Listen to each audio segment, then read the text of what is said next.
Regular days would turn into never-ending weekends, ordinary way. No, the unicorn's low. You plus me up, ripple effect. One dreaming architect. Hey, what do you say?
Yeah, of course, this is what I get for doing this on the fly. I forgot the mic. All right, let me get this situated here. And yes, that's what the inside of my shirt sounds like. All right. What's going on, everybody? All right, so a new thing for me here, actually doing a PC build on stream. Found out that I can't actually stream this over at Dark Hour Tech just because of the fact that apparently you've got to request permission 24 hours ahead of time for the first time you're ever going to stream. So, yeah, so we're going to stream it here. This is going to be an SC build. We're actually going to be building a Ryzen AMD Ryzen 5 7600X system, also with the 7600 XT. So this is actually going to be a fairly decent build for Star Citizen. So definitely those that are looking for a build that will play Star Citizen and all that, this is actually one that comes in, if you build it yourself, just under $1,000. Right now with rebates and everything on PC Part Picker, it comes up to about $940. On average, without the rebates, it was actually selling for about $975. It is one of the ones that we offer on darkhourpc.com. It's kind of a middle of the road build, and it actually comes in right at $1150 on darkhourpc.com. And of course, you can add additional things to it, like sleeved extension cables, RGB, and other things in the case if you want. In this case, actually, I ran across and actually thought it was actually pretty neat looking, and I kind of like the design of it, and it's the Deep Cool CH370. We're going to be building that in this, so we'll take a look at that. I haven't even opened this thing up yet to see what's inside of it. But what we are going to be putting in is, of course, the Ryzen 5 7600X, and then we're going to put a 1 terabyte NVMe Gen 4 in it, and the motherboard can actually handle Gen 5, and so can the chip, obviously. But we're going to go with the Gen 4 SSD. You can always upgrade later or add additional drives. We've got also 32 gigabytes of DDR5 6000 memory, which is a T-Force Delta RGB. We also have a full complement of ARGB fans from Thermalright that we'll be putting into the case. And that's one benefit of Dark Hour PC. You're not going to get a case with just one exhaust and 3 intake fans. Your case is going to be having a full complement of fans in it. So airflow is never going to be a problem. We also choose high airflow cases to make sure cooling is always going to be at its best. Then we also got the T120N ZXT tower cooler, which is a really actually decent tower cooler. I've actually used it before on some other builds that I have done for friends. And it is definitely a little powerhouse that can keep your chip nice and cool. But yeah, so this is actually going to be the first stream that we're doing for a build. So hopefully you'll bear with me, as we may run into a couple of snafus here and there. But I made sure to put all my drinks off to the side so I can't accidentally knock them over. Always have that fear. So yeah, let's, we got multiple camera angles that this is actually going to be covered by and everything. So we've got an overhead cam all set and ready to go and everything. But yeah, so for those of you that have never built a PC before, we'll do it kind of as a tutorial so you guys can learn and maybe even just build your own when it comes time to upgrade. I know the first time that I did it, it was a little bit daunting at first, but actually it was much easier than what it actually appeared to be. So don't let the fear get you or keep you from doing it, because you can save money. You can get higher specs for the same amount of money that you would get with a pre-built, because of course you're paying the premium for them to build it for you. But as long as you use tools like PC Part Picker, it'll actually help you with the compatibility issues, whether you're going to need to make sure the motherboard has updated BIOS to work with your chip. The 8000 series chips that are coming out for AMD right now, a lot of the motherboards that are out there are going to need a BIOS update in order for them to work with those new chips. But yeah, don't let it scare you. Do it. It's fun. Actually, that's why I do darkhourpc.com, because I'm home from my 9-to-5 job and actually have a lot of fun just putting these things together or working on other ones that are out there that people bring to me to fix.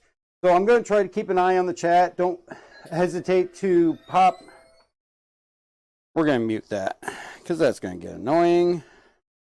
You got to keep my work phone on though. pop any questions that you have in the chat and everything, and we'll answer those as we go along the best that we can. And let's have some fun. So let's take a look at all this. And like I said, we're going to do this just as kind of a tutorial type thing. So first off, usually a lot of people will tell you to make sure that you got grounding straps or anti-static mat, things like that, to keep from bricking your motherboard or anything like that. Static is definitely an issue, especially if you're in the Midwest. And obviously in the Midwest, we get a lot of static during the wintertime and everything. But if you're careful, it's not that much to worry about. You can use an anti-static strap. I know some people that connect it to the power supply with it plugged in, wrapped around their ankle. I generally don't use one. I've never really had too much of an issue with the mat that I use and everything. It seems to go perfectly fine for me. As far as tools you're going to need, well, I have an iFixit kit, which actually I use the hell out of this. I've lost a bit or two here or there. That definitely comes in handy and has all the bits and everything that you need to do that. Also, a ratcheting screwdriver always is handy as well, and that makes it easier to get into the case behind the top of the motherboard, where it can be a little tighter to get your fingers in there. And of course, wire ties. Velcro straps are really good if you do a lot of tweaking on your system, but wire ties, if you're not really going to mess with it after you do it, that can keep the cable management down to a manageable size. And of course, snips if you're using wire ties, so you can clip the ends off. I also like to have just a little pen light. I tend to drop some screws in the case and all that, and usually have to search around for it. So I also occasionally use electrical tape if an RGB plug or a connection or extension is a little bit loose. I'll usually use a little bit of electrical tape just to secure it. So that is about all you need. They're not extensive amount of tools that you actually need. So the first thing you're going to do is do everything that you need to do on the motherboard. Now what we have here is a B650 D3HP from Gigabyte. It's one of their Ultra Duty boards. This is already pre-configured and set up because the Ryzen 7000 series is what this board came out with. You don't have to worry about a BIOS update. When you put a 7000 series chip in here, it's all set to go. If you go with an 8000, you are going to have to look at doing that BIOS update. But basically, here, make sure I hit the right button here. All right, so we got a little picture-in-picture action here. All right, so basically in here, you're going to get a couple of things. You're going to get the SATA cable, and that's going to be for any 2.5-inch or 3.5-inch drives. I'm not using any of those, but we're going to make sure that we save that in case we add them in the future. And there's going to be some other components you want to make sure you hold on to here in case you ever have to RMA the board. Because if you got to send it back, you got to make sure everything's with it. So we got the board itself. Underneath here, on some of these B650 boards, they don't have a built-in I/O shield on the back, so you get the metal, thin little aluminum I/O shield that you're going to have to put into the case. And of course, your user manual, which actually can come in very handy, especially when you're trying to figure out the front pin loadout. Actually, we're going to grab that out of there. A lot of manufacturers are actually moving towards, with the case manufacturing, they're actually moving towards a single pin out. They're not changing it from case to case. And a lot of them have a single connector now. You're not having to do all the little different pigtails and everything. And it makes it a lot easier because you don't have to go to the manual and figure out which plug goes to which pin on the board and everything. And it makes it very, very simple. I haven't looked at that case yet to see if that is one of those. Hopefully it will be. If not, we'll have to look in the manual to make sure we pin everything out correctly. So you can build this out on the anti-static mat, or you can put it on the bag on top of the box. It is actually not a bad place to do it. We're going to push the table a little bit forward here so everybody can see. All right, and basically this is the Gigabyte board. You got your CMOS battery here. You also have spots for NVMe here underneath the shield. There's a second one here just below it, so you can actually get up to 2 NVMe drives on here, and you got 4 RAM slots. Now, there's a lot of speculation that filling all the slots is going to deplete the amount of RAM that you may be able to get use out of. Is it true? Yes. On my own system, I have 4 sticks of RAM, and I get, it's 4,000 megahertz. I get 3897 or 3987 out of it. It's a small, insignificant drop. If you're kind of like me and kind of a completist and you want all those slots filled, you're not going to really notice the difference with the small amount that you're going to lose on it. But we are only going to go with 2 sticks on this one because that's how we have it built out on darkhourpc.com. But when you do have just the 2 sticks, you typically get the full speed out of the RAM. So things to do on the motherboard when you get this out is, of course, you're going to put your NVMe drive in, and you're going to put your memory in, you're going to put your chip in, and all of that. And it's even easier to put your air cooler on when it's outside the case. So we're going to get our screwdriver here, and we are going to take the shield off of the NVMe slot.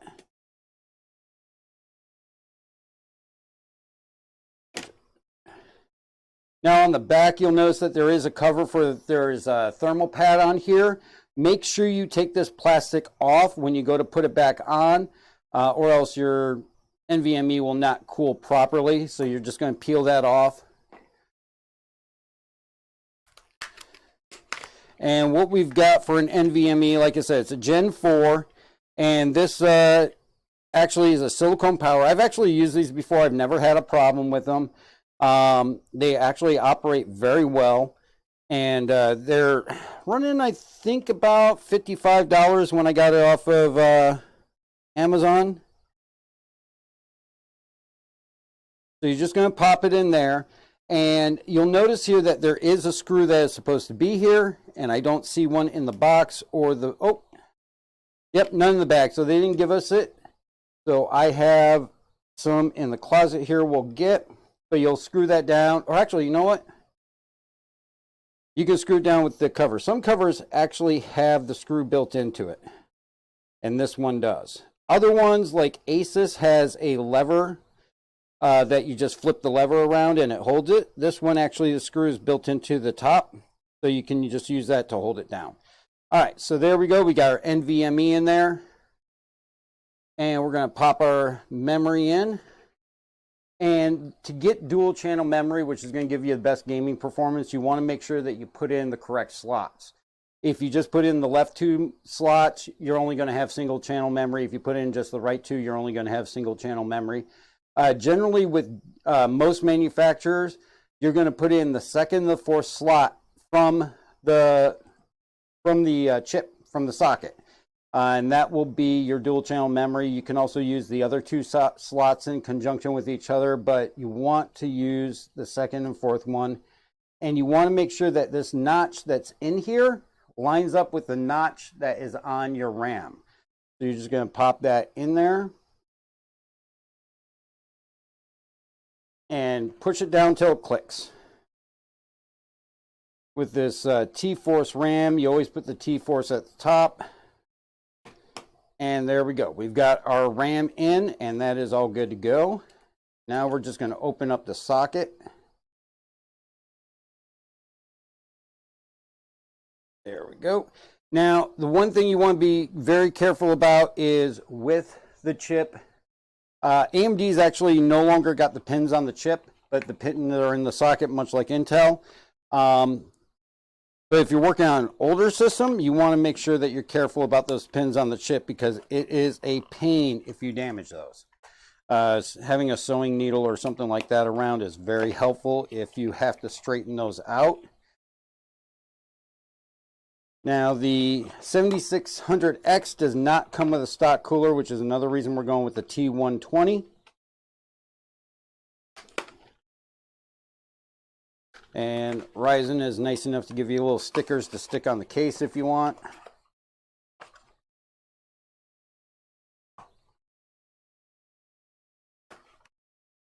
And we are going to make sure to save all these boxes so that if this system gets bought, we can send it out to whoever buys it. If the stupid packaging will go back in there. So we're going to save those. All right, so now with AM5 and even Intel these days, the 7600 is more of a square chip. But what they have now, and as far as I'm aware, they've only really been seeing it on AMD systems, is a lot of bending. Bending on the chip and the PCB of the chip after the kind of gate that folds down, warps and everything. So they've come out with these. And what these are is basically, it is a cover that you can use to replace, there we go, it is a cover that you can actually replace this cover on here with by taking the screws out and putting this on. It holds the chip in place. Some people have actually reported even getting better temperatures with it by only a couple degrees, nothing significant, but it is something that people have seen improvement on. So we're going to go ahead and take that off.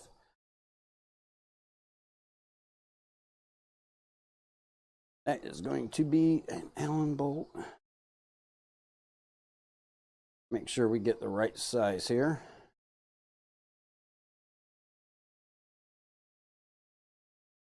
Like I said, I've lost a few bits over time.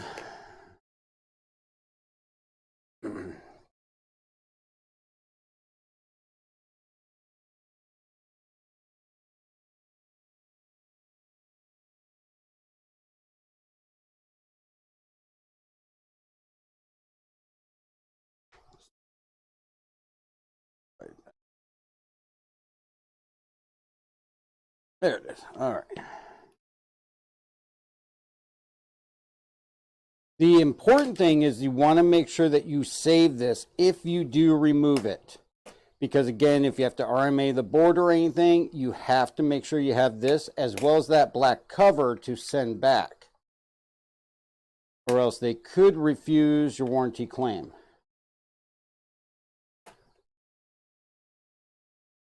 So we're going to go ahead and just pull that off and set it aside. We're going to make sure that we save that in the motherboard box.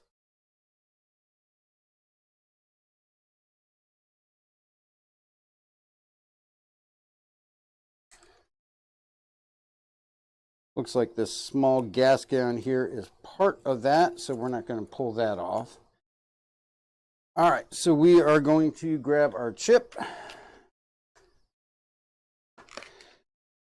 And no one that I've actually heard of has actually heard any report of them denying claim for putting one of these on there, but it is entirely possible. All right, so when you're putting your chip in, obviously you want to make sure that you put it in correctly, because if you don't, then you're going to really mess things up. Get these cameras right here. So there is on here a little triangle, and oh, come on, go to the right camera. There we go. All right, so on here there's a little triangle in the top left corner, and you're going to line that up with the triangle that is on the board.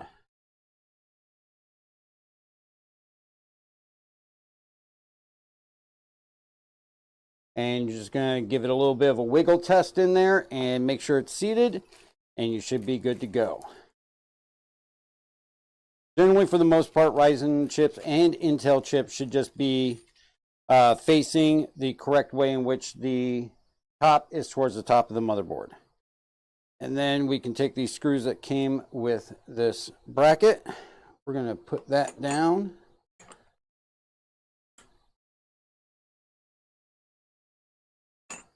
And let it fall into place. And then just put these screws in. And you're not going to torque these way down. You just want to kind of make them snug, and kind of like doing a tire. You're just going to get them snug and then go around one more time and just hand tight.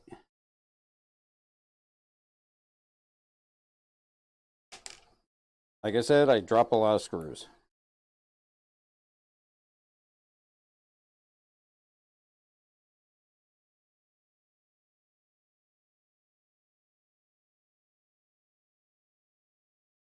Now we'll be doing this build all the way to post, and then after the stream is when I'm going to load Windows, and then we'll benchmark it and all that, and that video is going to be over there on Dark Hour Tech on YouTube.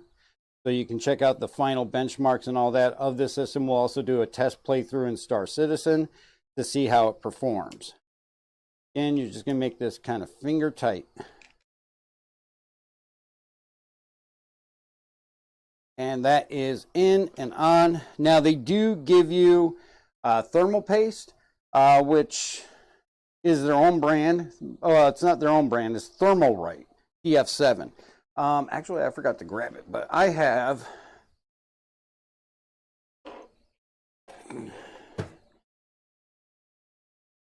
I actually use Arctic MX6 is the one that I actually enjoy using, and I've had a lot of good luck with. So I use that for all the builds that I do. Definitely have not done me wrong, and very, very satisfied with the way that thermal paste works. Now, some people will say you have to spread it, you have to do a pea-size drop or anything like that. There's no right or wrong way. You can actually do it whatever way that you feel like it. As long as you're not underdoing it and you're not overdoing it, because you don't want to get thermal paste down into the socket or anything like that.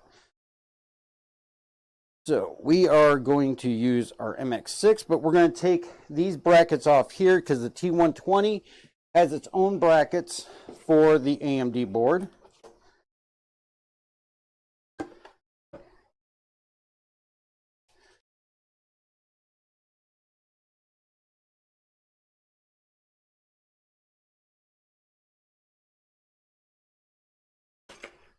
And this is, like I said, one cooler that I've actually come to really enjoy. This is the ARGB version, so we didn't have to buy an extra fan to fit the ARGB theme of the build.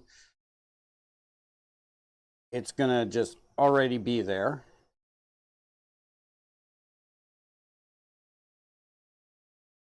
I'm just gonna unwrap this here. And that's our fan. Crash. And that is our cooler there. It's fairly thin, so with it being this thin, it's going to make it so that it's very easy to get around the RAM. We're not going to have to worry about problems with it bumping into the RAM slots or anything like that. Usually if I go with anything bigger, I'll do a Deep Cool AK500, which is offset, and it works extremely well also. And that one is definitely one that does a very good job. They also give you enough clips so that if you want to put 2 fans on the cooler, you can, but you are perfectly fine with just going with the 1. And this is going to be all of our mounting hardware here. And we've got the Intel hardware, we've got the AMD hardware. And what you'll notice is on the back, you do have this backing plate. And then you have these hooks here, which we're not going to use, so we're going to remove those. Oh, got to change the bit.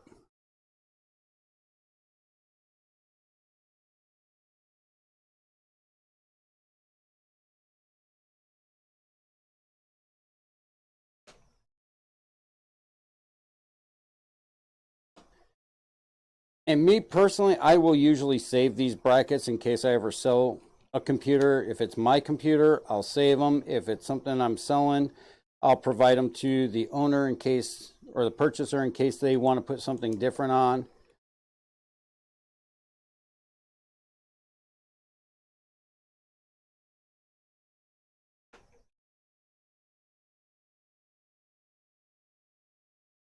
All right. And that's something else we'll just throw into the motherboard box. The other thing, you get your instruction booklet with this and all that, and it'll tell you what brackets to use for what system and everything, so that you know exactly what you're doing and how you got to do it. So I'm going to try wing it. So let's see. The other important thing is, remember, there is a peel on the bottom of the cooler you have to make sure that you remember to take out. So we're going to go ahead and remove this plate that's on the back. Oh, wait. We can't. All right. Let's see here. Actually, this may already be space for this. Nope. It is not.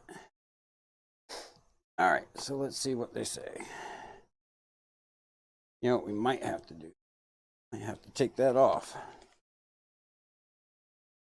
I know this is AM5 compatible.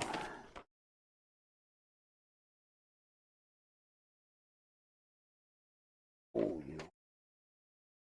Look at these.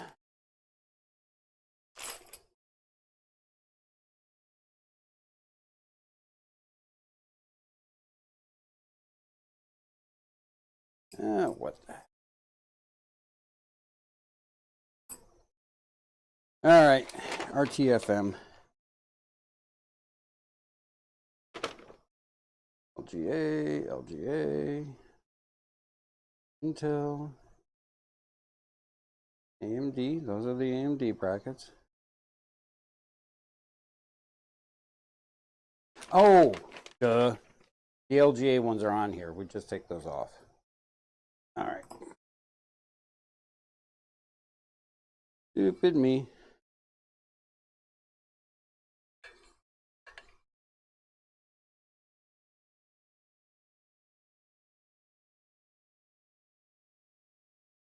All right, so we're gonna go ahead and take these brackets off.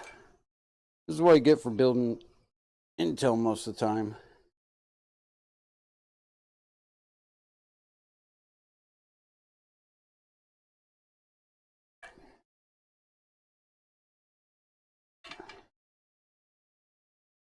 And we get these on here.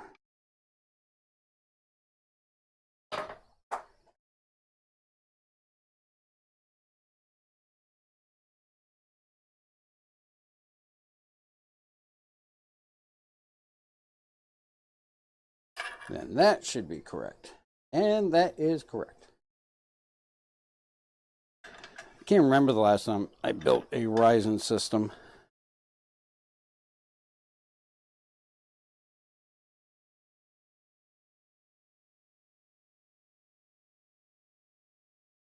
Come on.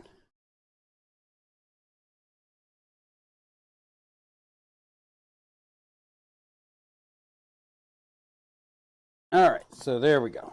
All right. So we've got that now. And that is going to sit just right there.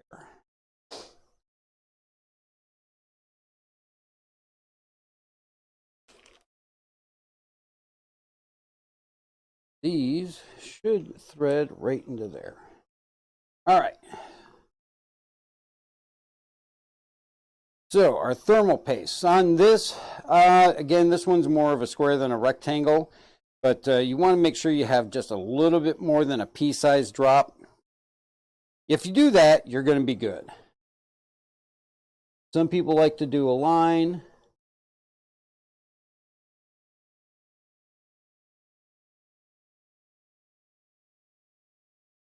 I'll usually just do a line with a couple of little drops on the side, and that should be more than enough.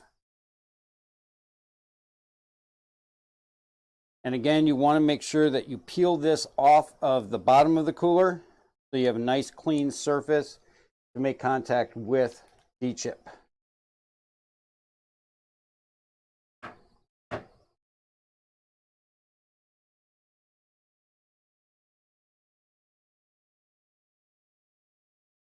All right. Now, these spacers, I think, are supposed to go in here.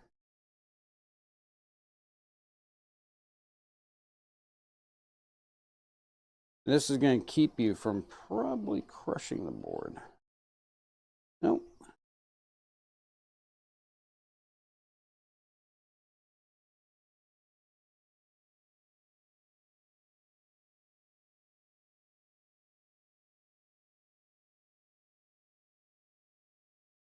All right. Make sure we're not supposed to use the spacers.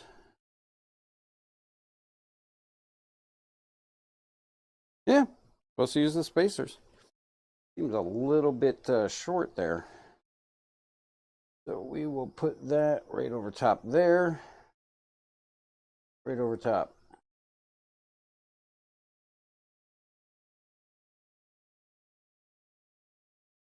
And whatever up or down, if it's a straight up and down cooler like this, there's not a whole lot you got to worry about as far as what direction. Some coolers are offset for the memory. So in those cases, you want to make sure that you put the offset towards the VRAM, I mean, the VRAM, the IO shield, so that it points away. Are you kidding me? Why is that not lining up?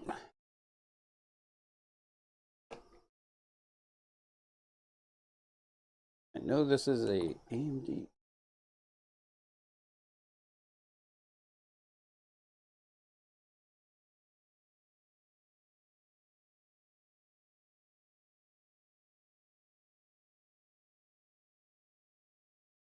And yeah, I put them on backwards. They're supposed to point in.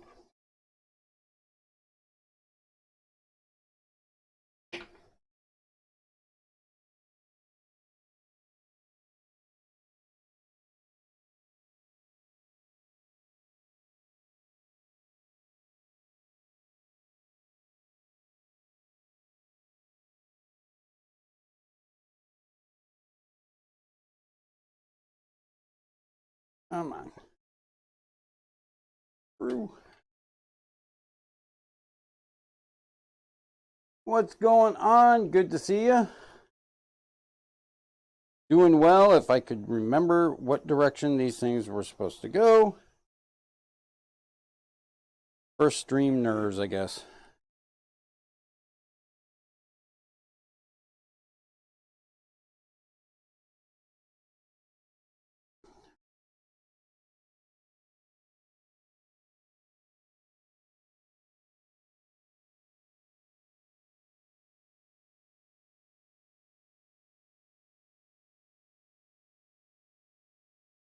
If Poe's watching, at least I don't have to worry about him keeping the death counter on this one.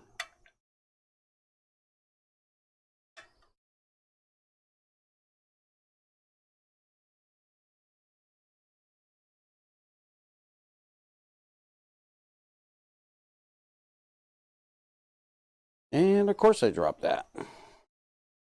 Because that's what I do. Son of a bitch. Where'd that go? There it is.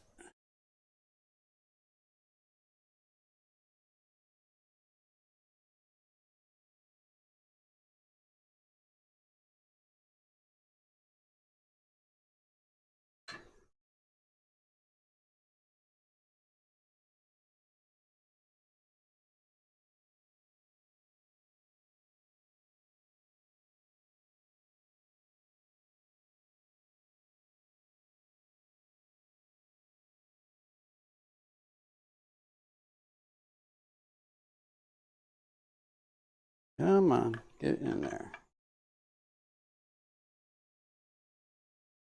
There we go. Let's see, lower coolers are generally troublesome. I've had good luck with the NZXT. First time I'm using on a Ryzen build though. And there is a little NZXT logo there, so you can use that as a guide for up and down. Now we're lined up.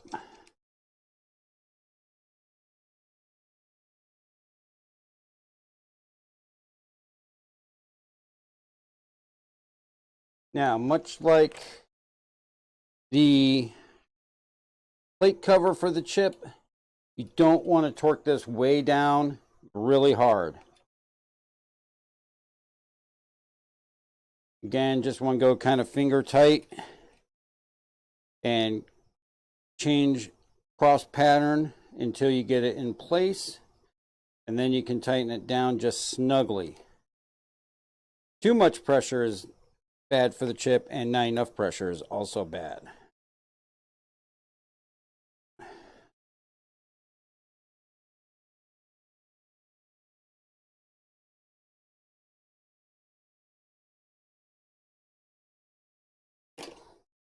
This is where a longer screwdriver comes in handy, and I should have grabbed it.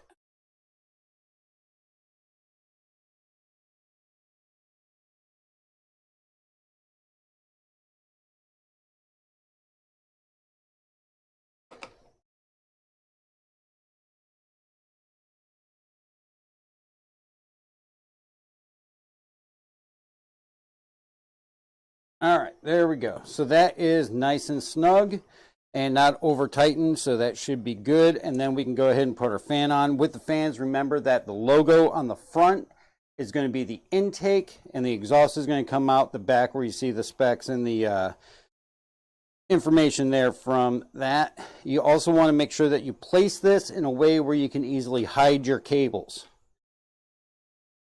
And these just hook on into these circles here.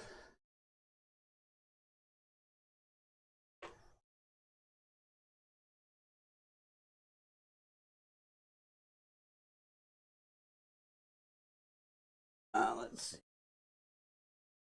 You also want to upgrade your AM4 system to AM5 next month. There's definitely a lot of great deals right now on it. And then you're just going to snug this on here and pull the clips back till it clips into the fins. And I did that wrong.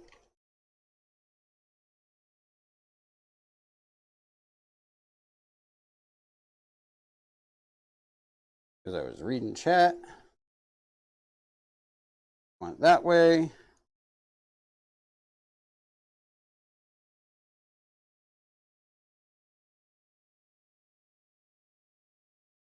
This is definitely a lot different than just building in my own peace and quiet.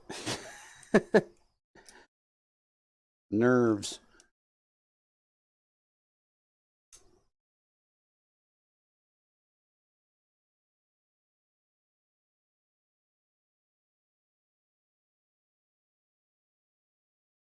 There.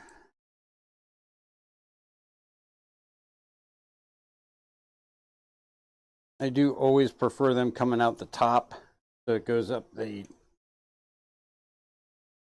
back, and you can pull your extra cabling through back there as well too.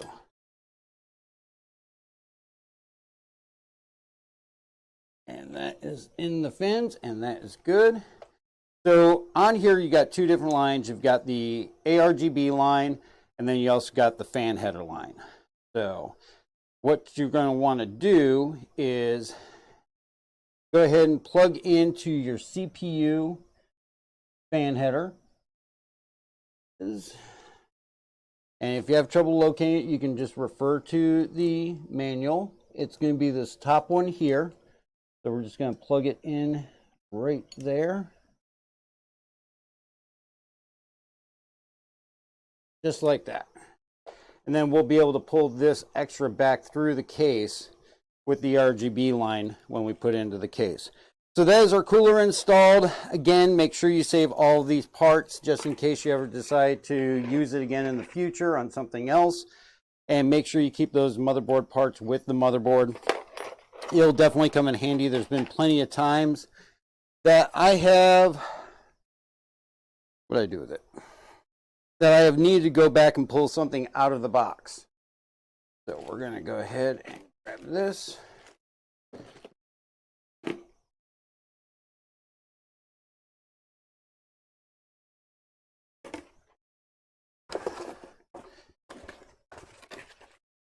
Especially, I've had to RMA a few boards, and you've got to make sure that you have that cover with it.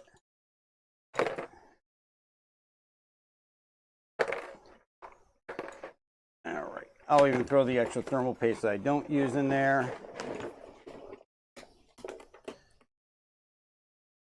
Then typically the pieces for the fan I will keep with the fan box.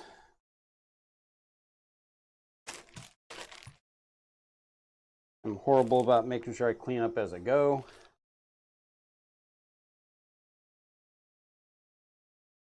So this pile of junk over here is killing me. We'll put those in there. All right.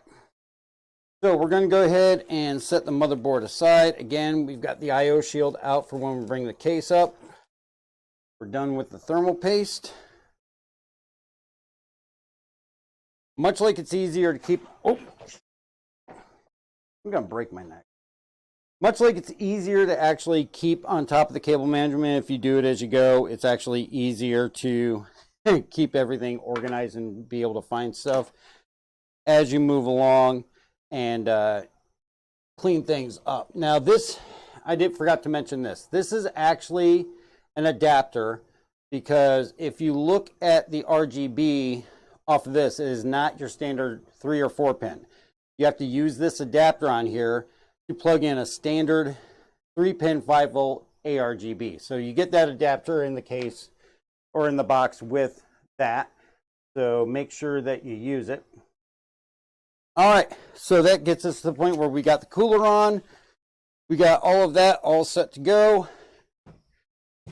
Now it's time to pull out the case. And we're going to need the fans for that. And here is the case.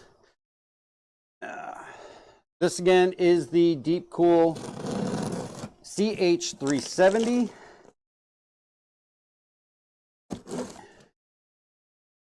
It does have adjustable airflow on the front side, so you can actually open a gate, I guess you would call it, or a panel that will allow more or less airflow through the system. And this is the first time I'm actually getting to see this case, so this is going to be all new to me. DDR5 processors and AM5 components were a little expensive. Oh yeah, no, they were definitely expensive when they first arrived. DDR5 RAM is definitely much lower. I think the 6,000 megahertz, I think I paid just over $100 for. So you can get some good deals on the RAM. Come on, it's these stupid little handles.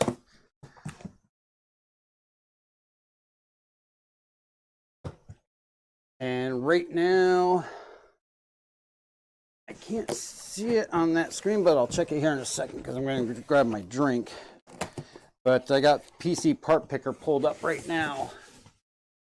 I'm sure you guys love the view of that box. All right. Ow. Stupid. Hey, I'd rather discharge it on that than on the motherboard, that's for sure.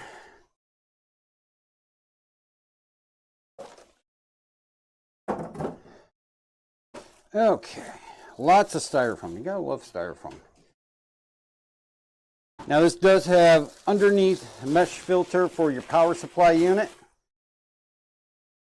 It's got the magnetic filter mesh on the top, and the top can actually support two 140s or two 120 millimeter fans. You've got one included 120 millimeter fan in the back, and that is the only case fans that you get with this. That's why I picked up those Thermalright ones. And don't make the mistake I made. Apparently Thermalright makes reverse airflow fans. Why? Don't know. Don't know why anybody would want them to be going in reverse. But yeah, I have a set of reverse airflow fans thanks to them. So, but if you make sure you get the right ones, you're good to go. So, actually, cable management area on the back is not bad. Now, I/O on the top. We've got USB, two USBs. I think those are both USB 3s. We've got the mic and audio in, power, and the reset switch. On the front, we've got that mesh front, and then this lever here allows you to increase or decrease the airflow just by pushing that up or down, and that opens up that panel. We do have a tempered glass side panel on this, and surprisingly, the cost of this case is not crazy. 65 bucks, I think. So definitely very, very affordable. And then it's got the toolless glass acrylic panel here. You just pop it right off, and it comes off no problem there. Inside, we have a standard power supply basement. This is also mesh on the inside, so you can get some good airflow through the floor. You can put some additional fans down here. Unless you've got like the H6 Flow or the H9 or one of the height cases that have the dual chamber with the power supply in the back, and you have to use that as intake, I don't really find much need to put fans down there, because we also have the power supply is going to be drawing from the bottom of the case, so there'll be more than enough air coming in there. And we're going to actually remove this deep cool fan back here. And it looks like it's got a built-in GPU support bracket as well. I'm not sure if we'll keep that. We might, depending on I don't think our 7600 XT is going to reach that, so we might just remove that. And of course, in the back, a decent amount of cable management space. I think we'll probably have not too much problem getting things managed up back here. Plenty of, well, a decent amount of tie-down points. I wouldn't say plenty, but definitely a decent amount. We have tie-down points all around the motherboard opening here and everything, so it should be fairly good. And that's for the fan. So we're going to get this fan out of here first.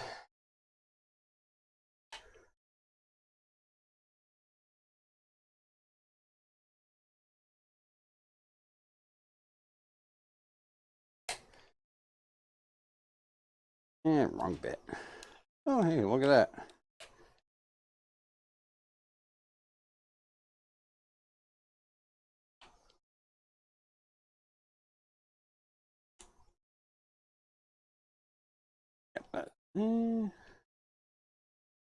Go with this one. All right. Go ahead and pull this out.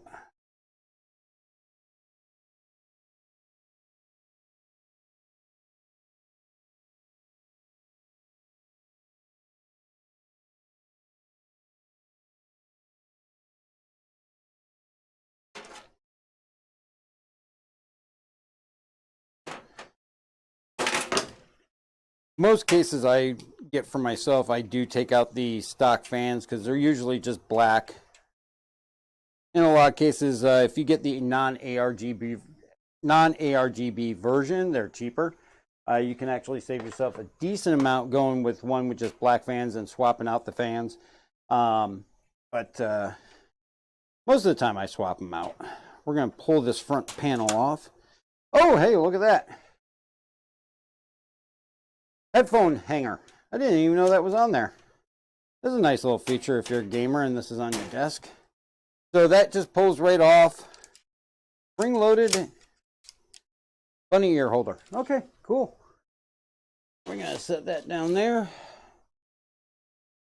And then nice wide opening. You can get a 360 millimeter radiator up there with no problem. You can do 240 or 280 on top.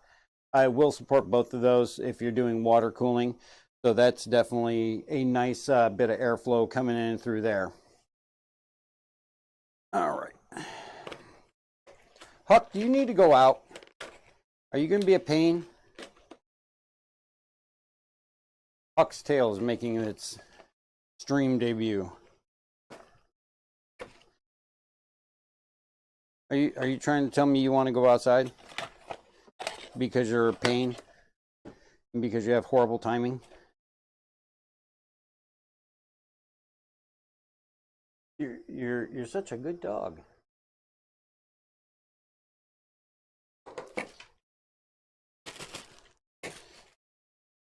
Huck, who hides every other time I'm on stream playing Star Citizen, now he decides to get up.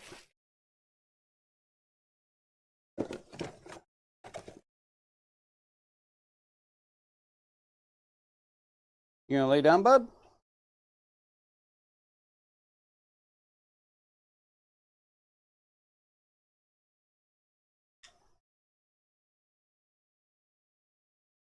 What are you doing? Okay, you go lay back down. No rabbits here.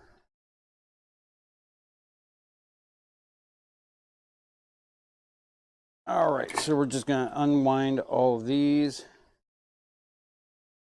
Looks like we got some decent space to run these cables through the front.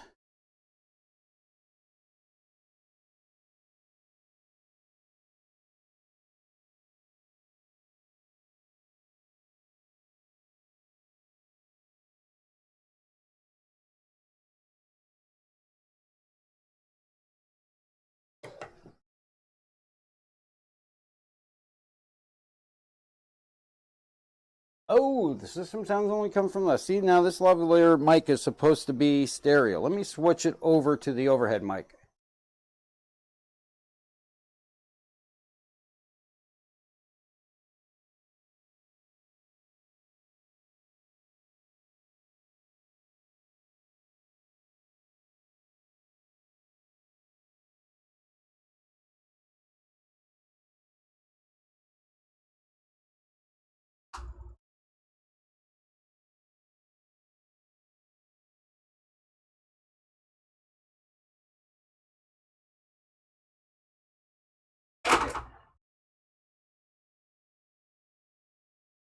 Funny thing is that thing's registering in stereo, so I gotta mess with that lavalier mic a little bit more. Hopefully that's a little better for you. But thank you for letting me know. I appreciate it. Is this system for you or a customer? Actually, Raging, this one is for a future customer. No one's ordered this one yet. We just posted this system last week. darkhourpc.com is still getting its feed underneath it and getting started and everything.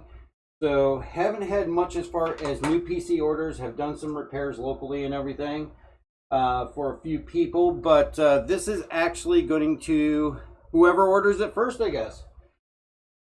Debating on whether I want to add some extra things in with this for whoever may order it first. I have some braided cables I was thinking about possibly using. Not 100% sure yet. I don't think that's going to have enough room to have the fans right there. So these are going to have to go inside the case.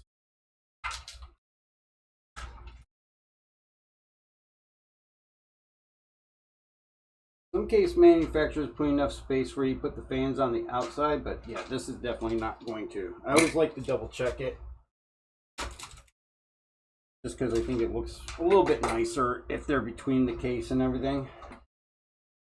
All right, so what we have is a couple of runways through here, up here as well, down there, that we can run the case fans through if you do put them on the outside, but these won't actually fit. So we're going to put these on the inside, which does have some cable ways to be able to put these through, but we will screw them in from the outside. These Thermalright fans are actually kind of nice because they are daisy chained as well. So it definitely can help with running RGB and your fans. Now, the one thing that I do not see is that there's no fan hub or anything like that. Some case manufacturers do include a fan hub in their case and everything. So this one does not have one. A fan and RGB hub. But that's what makes daisy chaining them so nice, is that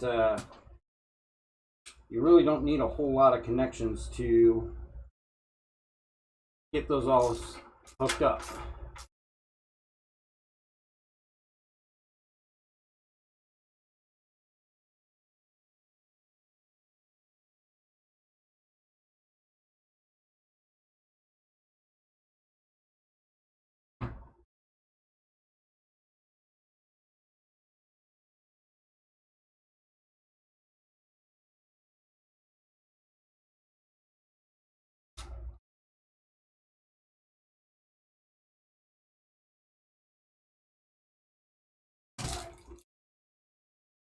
Old screws, some new ones here.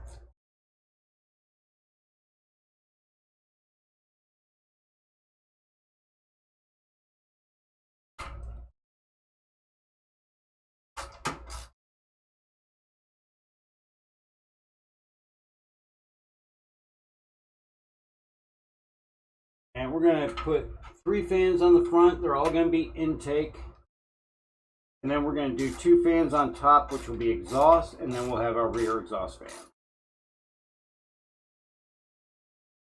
High enough?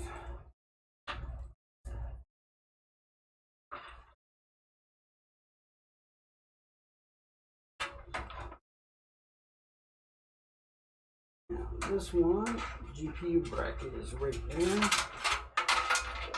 we will do is we will run these into the basement.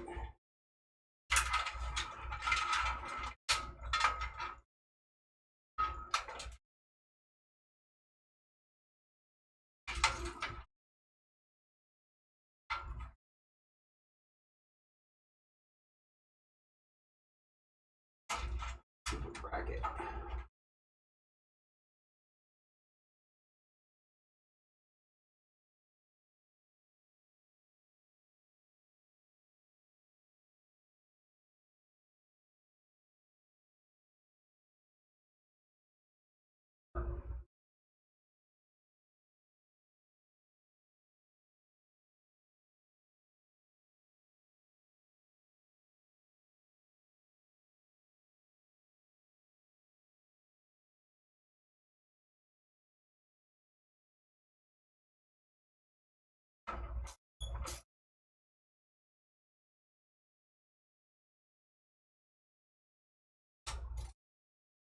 There we go.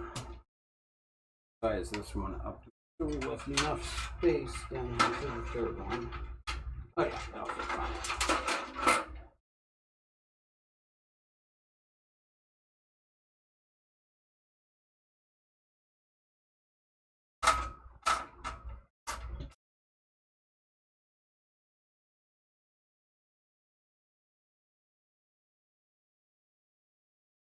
I almost thought I was going to have to cancel the stream today because I spent the entire day trying to get lighting and everything set up to do this.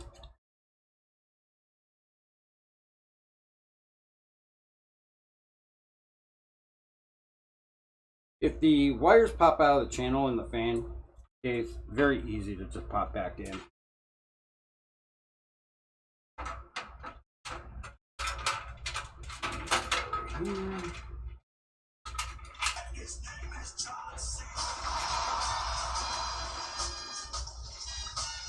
Lori, thank you for the sound alert. Appreciate it. And how you doing, my friend? Hopefully you're doing well.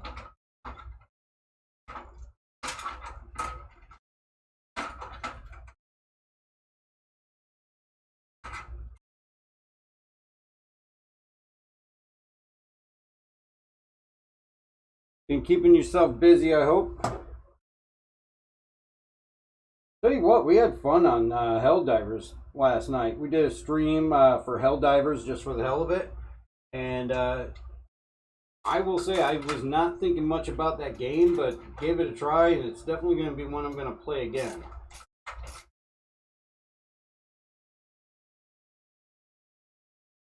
Actually, I had a really good time playing that. And it didn't crush my system, so that's always a bonus. Heard some nightmares about that game causing issues.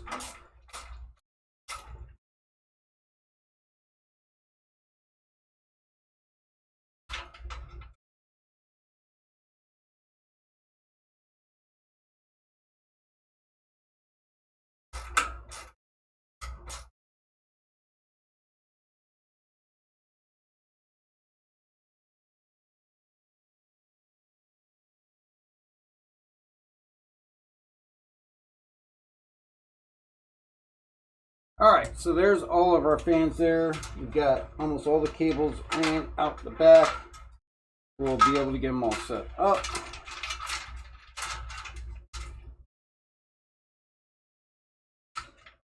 Then once we actually get into this front I/O cabling, we'll start some cable management and just get some of the basic stuff covered.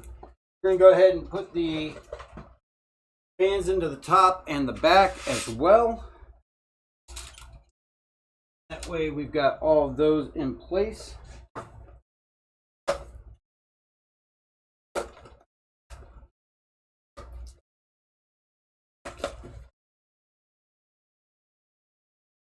You're watching people play and so me, but then your daughter bought it and I tried through.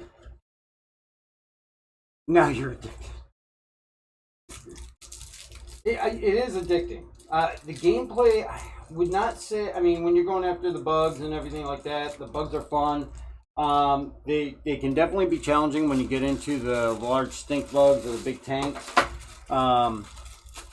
The progression is at a nice pace where it's easy to catch on. You level up pretty quickly, and you can definitely hit some of the harder stuff, but it's got adjustable difficulty and everything like that, so that makes it a little bit easier when you're first starting out.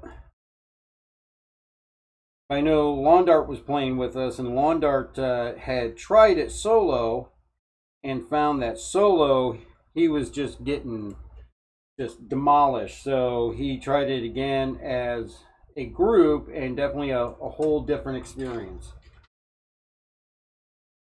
Which I would say, definitely play it as a group. Progression as solo is definitely very difficult.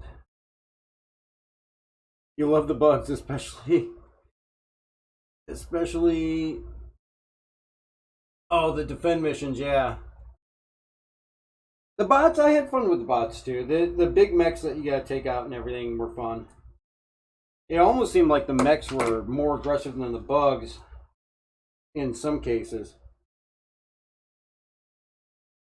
But I got addicted to calling down the Gatling strike.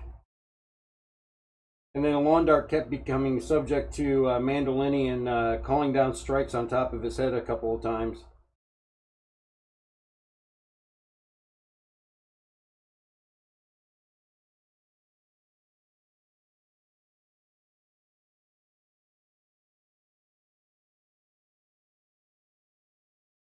Alright, there. Alright, so again, we're going to set up the back and the top as exhaust.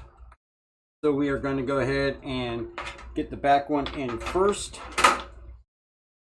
Then we're going to run the cabling right out the channel way here at the top of the case. So we want to just put those wires to the top and the rear.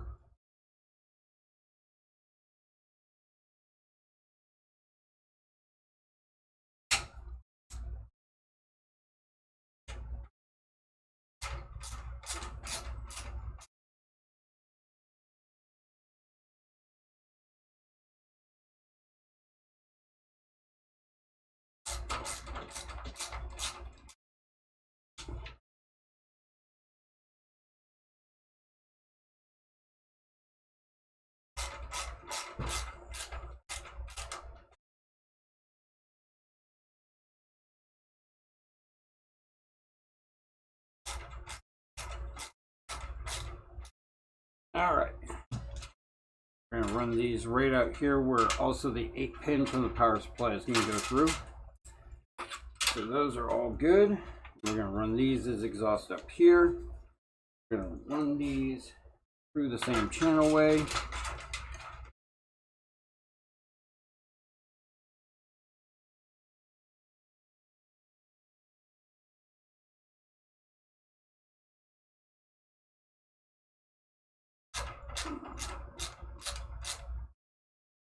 Oh, would you look at that?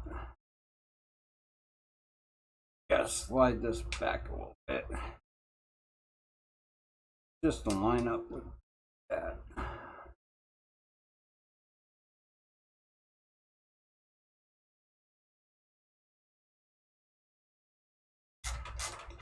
Yeah, if it doesn't line up, you might have to slide it forward or back a little bit to line up with the grooves. You don't want to just go through the mesh on the top of this one.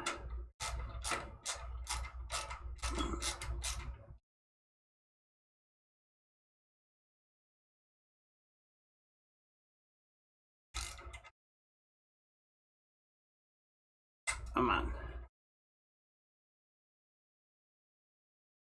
Where I work, one of the guys at work, because I work IT, I give him crap every day because he actually bought one of the LTD screwdrivers. I've heard they're really good, but I don't know, I'm a little hard pressed to pay, what, $70 for a screwdriver? That's a little bit rich. At least for me.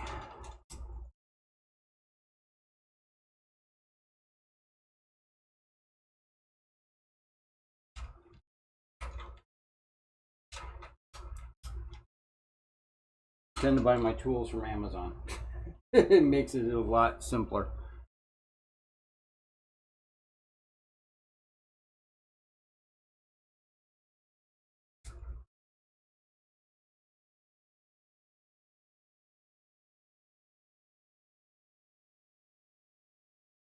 Oh, you want a better main gun though? Honestly, I got hooked on calling the Stalwart. I did get the expansion pack, which gave me access to a version of the Liberator, and I picked that up. And I do like that one. But for the special weapons, I like calling in the Stalwart. I actually have the machine gun too, but the Stalwart I think hits a little harder and a little more controlled.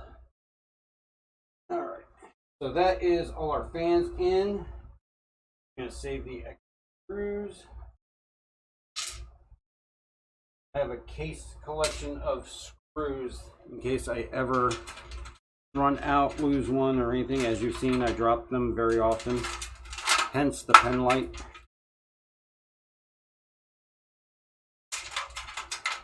All right. So, again, these are all daisy chained, which makes things very easy in the fact that you can connect them all together and then connect one to the motherboard, and it actually makes it very simple. It also makes it a little better to be able to do the cable management on this. And as you can see, they're all coming out the back here. So if we just, follow down the chain, or actually up the chain, and then we should be able to take the last one here and plug that into our motherboard. And then we should be able to also plug in the RGB header. I believe there was one, it's only on the bottom. One on the bottom. Is there one on the top? There is one on the top, so we should be able to just bring everything to our back top fan and then be able to plug it into our ports from there. So what we're going to do here is kind of just manage these up here. That's one we want to go to.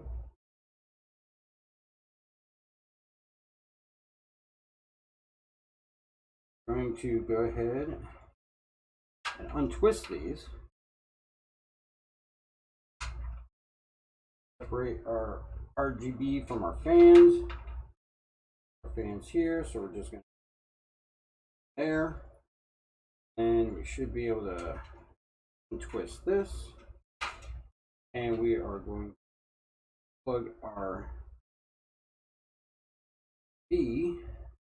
We may end up using one closer to that plug.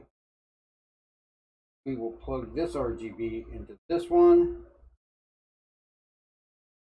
That actually clicks in and locks, so we don't need to use any tape on that. So that's a good thing. Now, as I said, I will tend to try to cable manage as I go.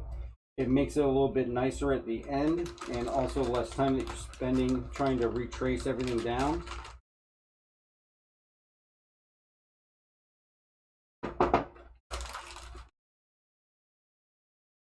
So we may just tie up these fan cables a little bit ahead of time.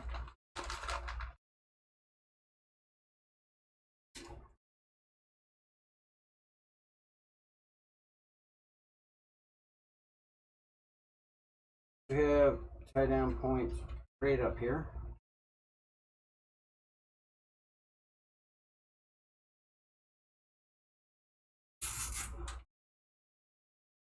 You also want to make sure you're not blocking the I/O shield with these fan cables, because usually these will need to run up and over the I/O. So make sure you leave enough slack to do that.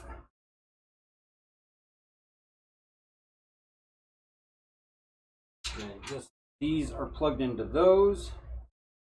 We will plug these into these.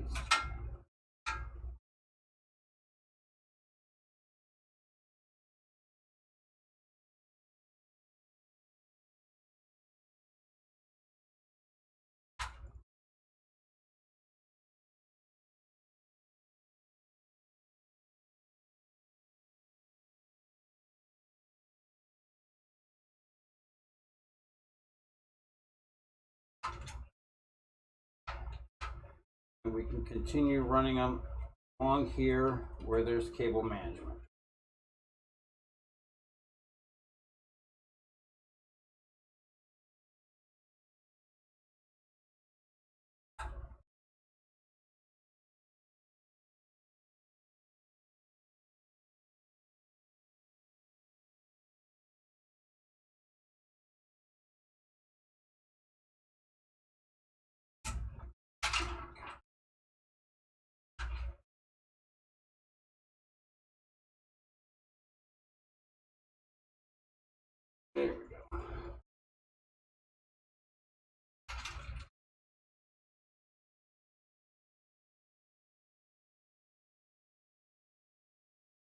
And some of these I might even leave a little bit loose just as they are temporary.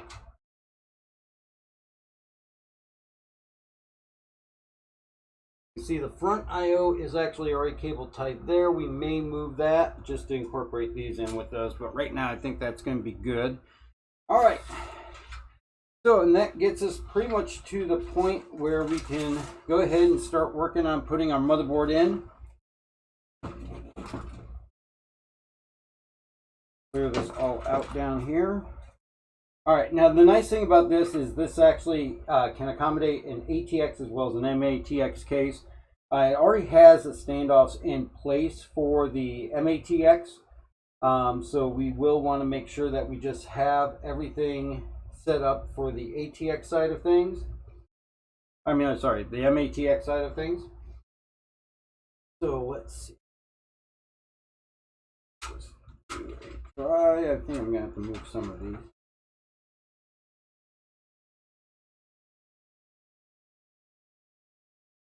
No, not.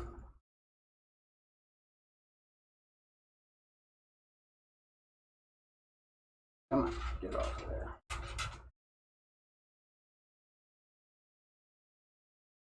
Yeah, this may already actually be set up. All right.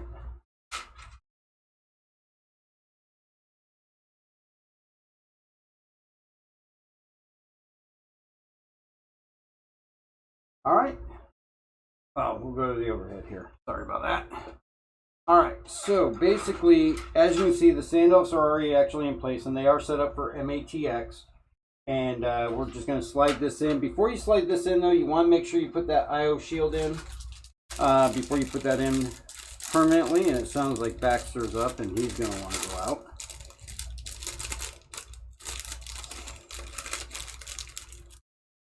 Let's see. I appreciate it, Lori. Thank you. All right. So your I/O shield, you want to make sure that you put it with the audio down, and then make sure that the points that you see on here point in. You're just going to slide it into this slot here, and you're going to want to make sure you feel it click in place.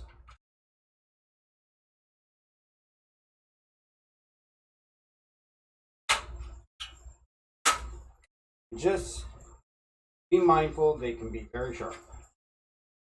All right, so that is in place there now. And yes, it sounds like Baxter is wanting to go out. So what we're going to do is we're going to take a quick 5 minutes, put the motherboard in. When we get back, I'm going to leave you guys with some clips of our Star Citizen adventures and some music, and we will be right back to get this motherboard in.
close fist.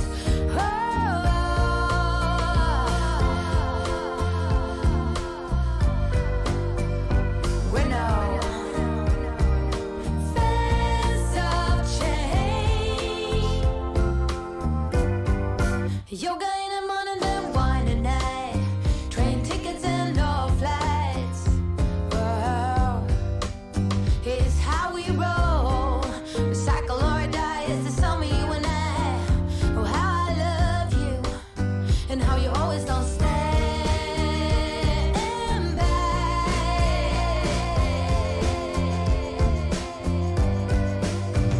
No, we're no fans of change. We'll talk us on Fridays and screaming kids. All right.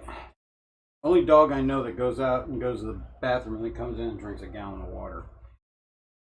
Basset hounds, you gotta love them. All right, so let's go ahead and we're gonna drop our motherboard in here. We're just gonna slide it into the I/O shield and line it up with the standoffs. Shouldn't take a lot of pressure to do so. Should just fall right into place. A lot of these, like what you see here, have a guide in the center that actually, once that locks in, that lines up all the other holes, and you're going to screw all the outside ones, and then that center one doesn't typically take a screw when you do that. Does even come with motherboard screws? Either the motherboard or the case came with. I don't recall seeing the screws in here. Nope, no screws for the motherboard. All right, well, it's a good thing I have extras. The closet of parts. Always comes in handy to have extra screws around. Let's see.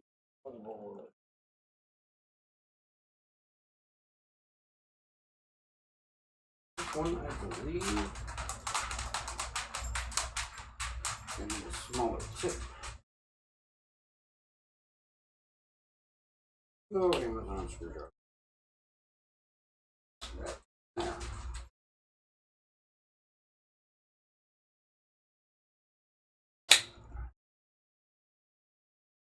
Yeah, these should be motherboard screws.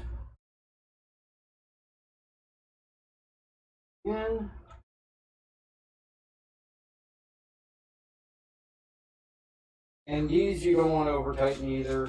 These you want to just make snug. You don't want to damage the motherboard by over tightening them. That's not a motherboard screw.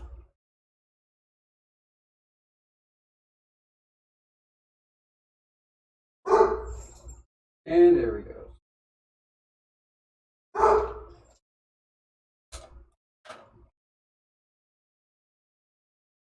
And you definitely do not want to strip them.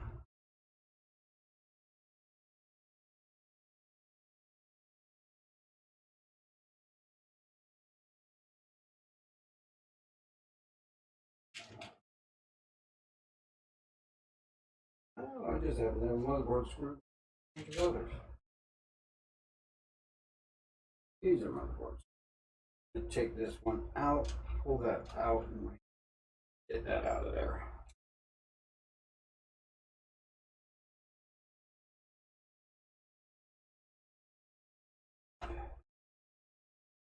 And surprisingly, it's holding it.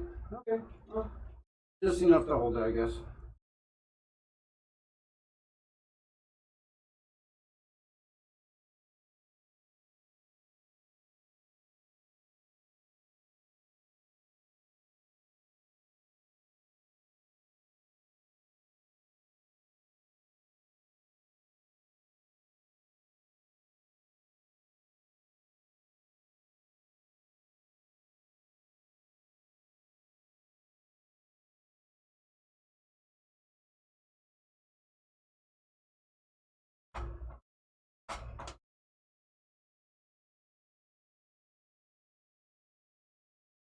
Alright, and we'll get the top. Funny thing is, I do have a electric small screwdriver, but I forgot to get it out.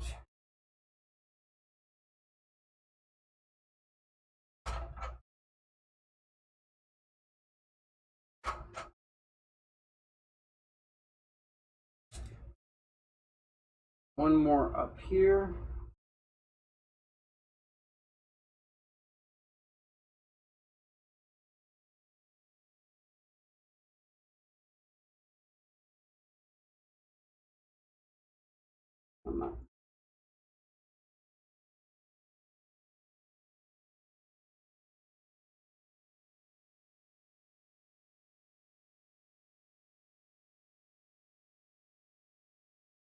There we go. All right, motherboard is in. Again, that center one is not going to take one, just because it has that stud to guide you in.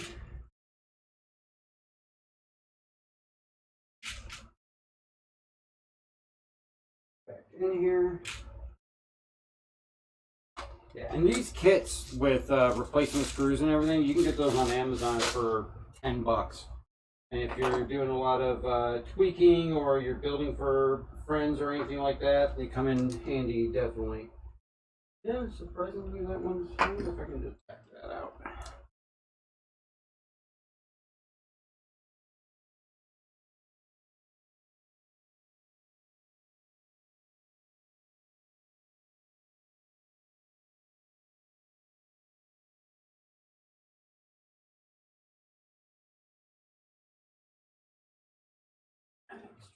Fix it.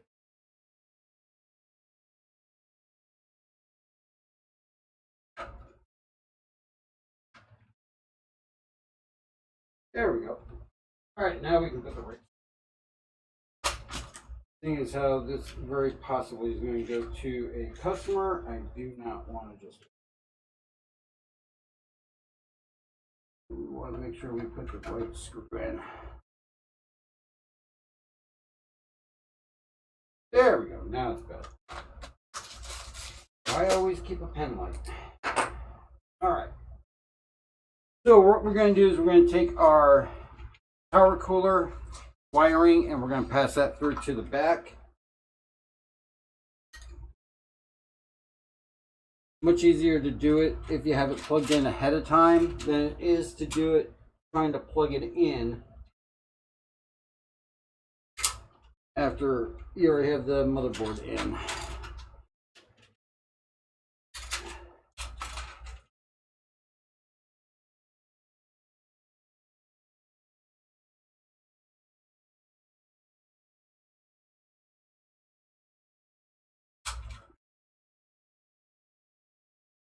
One of the reasons I left that cable tie a little bit loose so that we can tuck some of this stuff in that we're bringing in now that the motherboard's.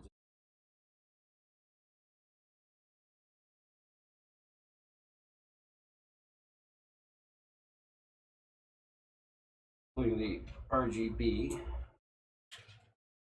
Now again, there are two RGB plugs on the motherboard. Daisy chaining these, you're not necessarily going to be able to get everything daisy chained together, or it may be a little difficult, but we have a second plug that we can take this one down to and plug it in independently if we need to on the bottom of the motherboard.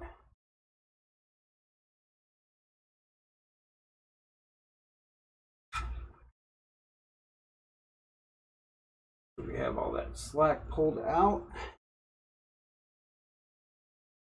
Hide the cables to some degree.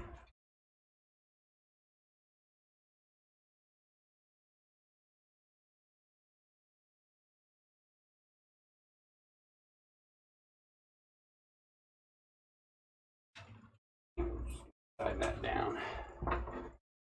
Okay. Seals off. We don't have to mess with them again. All right, so this brings us to the power supply. And this brings us to where we're ready to put in our power supply. What we have on this system, what we paired this up with is a 750 watt power spec 80 plus bronze power supply. You want to make sure that you definitely get 80 plus something, bronze or gold. You don't have to go crazy and get the platinum or anything like that unless you really feel like you want it. The one thing you want to definitely make sure you do if you're building your own system is you can Google PSU tier list. And on that tier list will give you a list of power supplies that are recommended or good to use. They also have a list of ones that you want to immediately replace, as well as middle of the road and all that. So in here we do have our power cord for that. We have our power supply screws, which, be aware, some manufacturers do not provide those, the same as the motherboard screws. So always make sure you have a few extra on hand just in case. And again, we're going to save this box, or whoever buys this system will be able to get those packages so that if they need to, they can RMA it. All the systems on darkhourpc.com are warranted for a year on labor, and parts all carry their own manufacturer warranty. So we provide all the boxes so that if anybody needs to place an RMA on any of the parts, that they can do so, or they can contact us and we will assist them with placing an RMA request. RMAs can be hit or miss. I've definitely have had some PCs where it's a very easy process. Other PC parts makers that it's very difficult. This is a semi-modular power supply, which means that we have our 24 pin, our 8 pin CPU power, all part of the power supply itself. Yes, it does have ketchup and mustard cables. And then we have our SATA and our PCIe separate. That is on these cables here. You can add and subtract as you need to. Personally, on my own builds, I do a full modular power supply. But to really kind of, at the time that we built this, it came in right at $1,000. To keep it at that limit, we did end up going with a semi-modular. So, but nothing wrong with a semi-modular. It actually does still give you the ability to leave out some cables that you're not using. Now again, the fan is facing down on this because there is an intake down there that it will draw the air from underneath the case.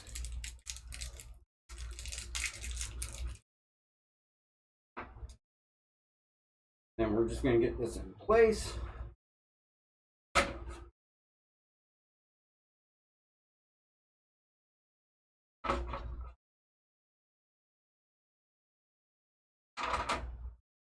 And we are going to put this in. As soon as I get that line.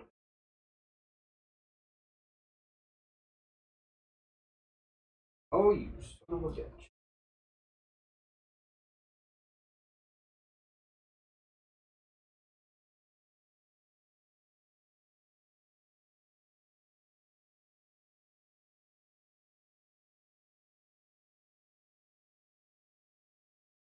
Being semi-modular, it can be somewhat of a pain sometimes. What you can do is actually plug that in and then use the plug to guide it and hold it in place so that you can put the screws in.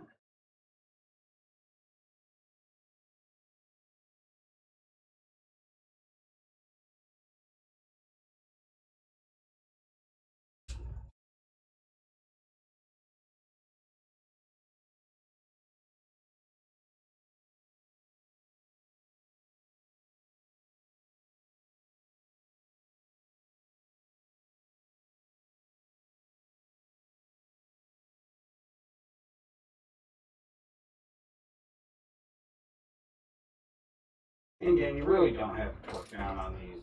Nice and tight. All the force you need.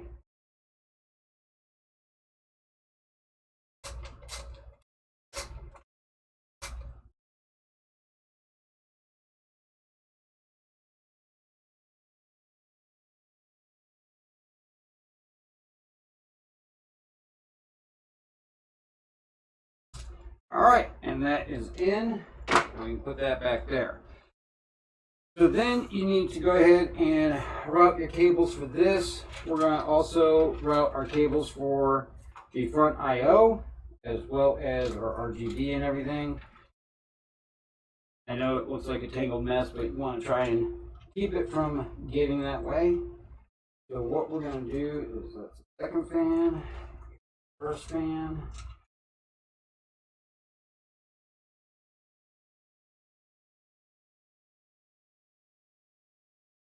All right.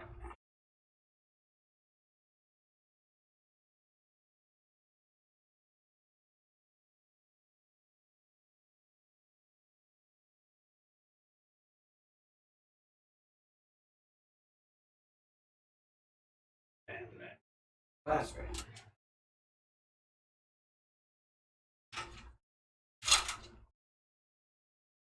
Up here. Stick. All right.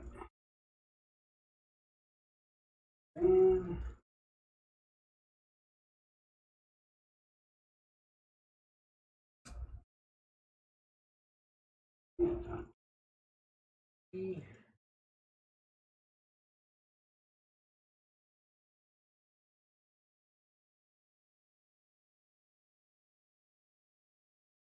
all right. Second fan plugged in.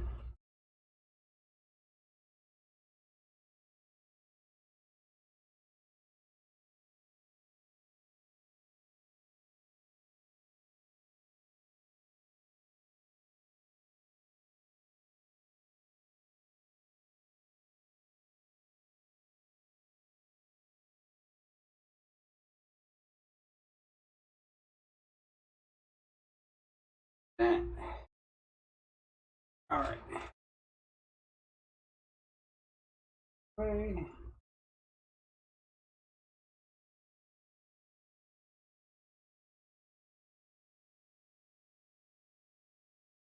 That. We have all of our fans. This one again, we're going to segregate because we're probably going to take this to the RGB plug on the bottom of the board. So we want to make sure we keep that one separate.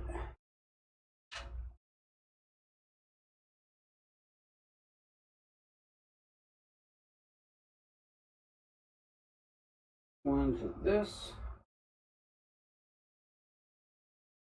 RGB.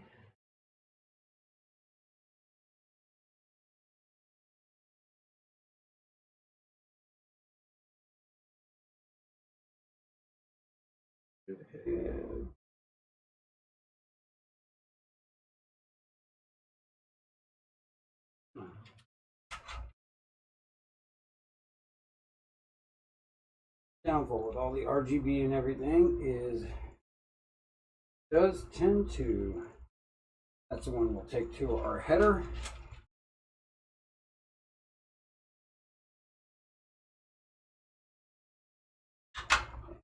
We will plug into this. All right.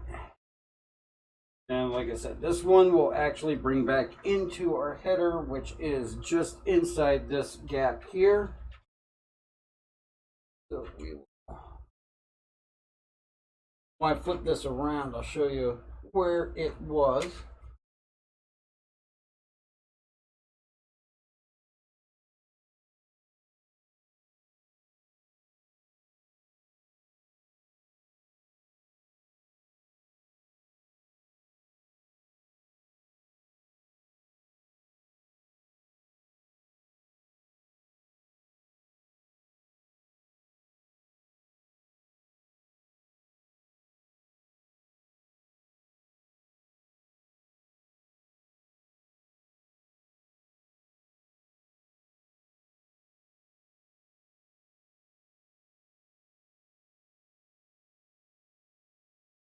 A little hard to see without the light, but we'll get it there.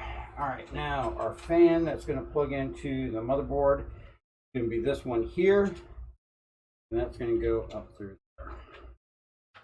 All right, so let's go ahead and get those done first. All right, so our RGB is right here, and our one header is here. We're just going to curl it around and plug it into that. If it will cooperate with us and give us a little slack.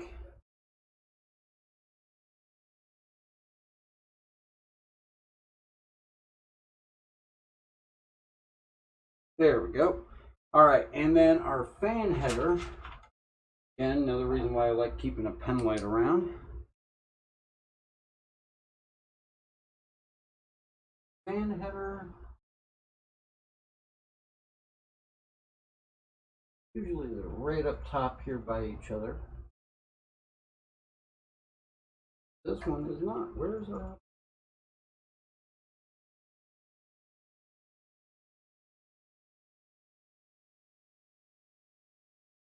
Okay, it's down here on the side. All right, so this is where our optional fan connection is. So we're going to move that cable down to there, which we should have more than enough slack to do so.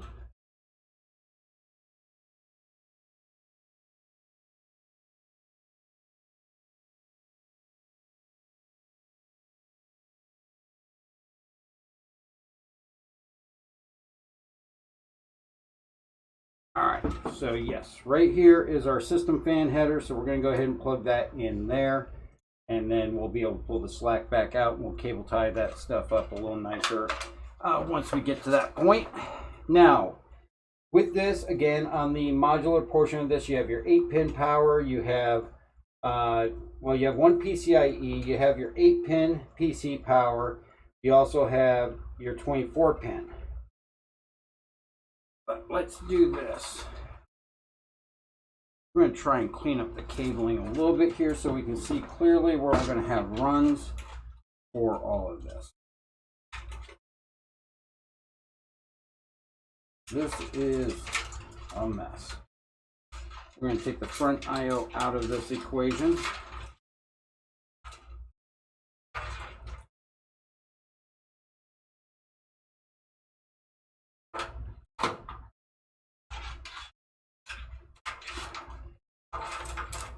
Work strictly with just the fans and stuff.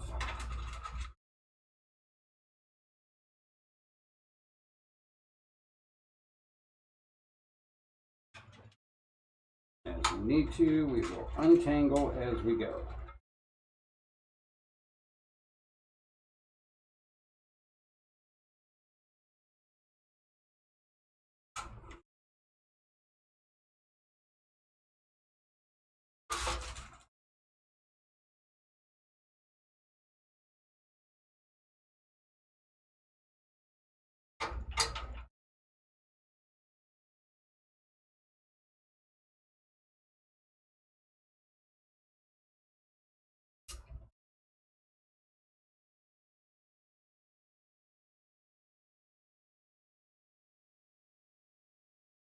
That loose.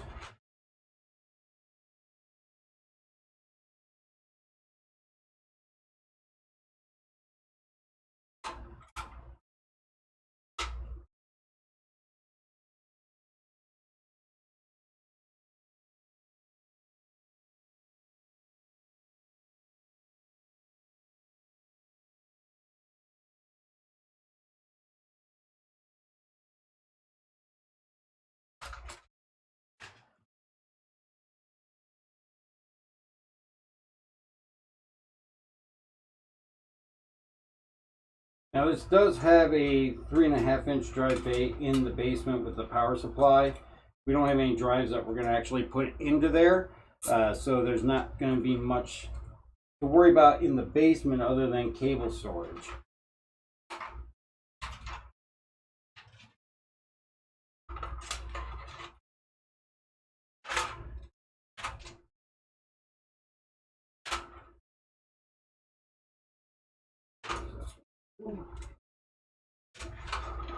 That.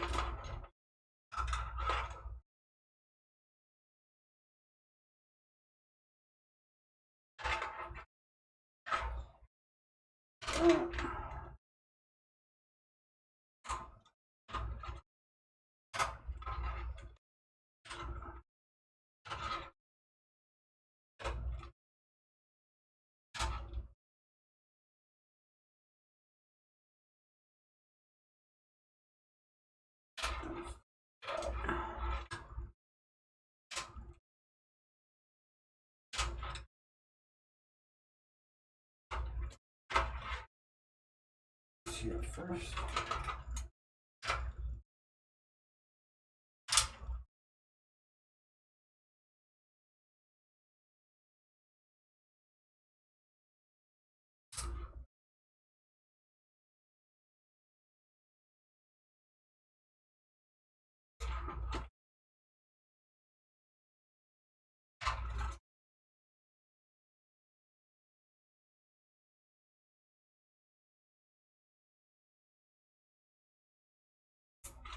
All right, a little bit loose. That.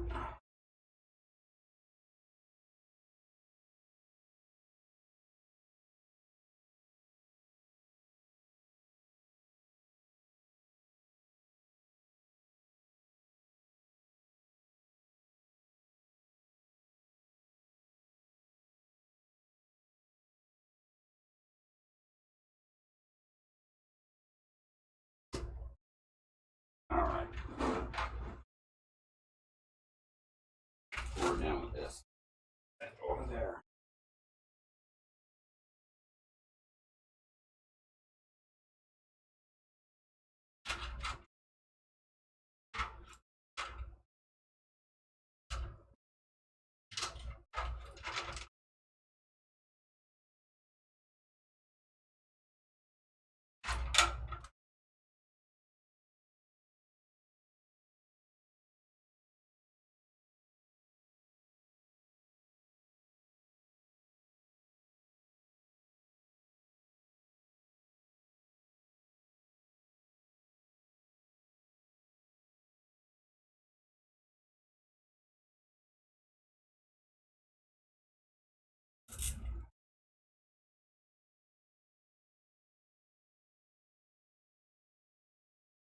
This is the one downfall to daisy chaining everything.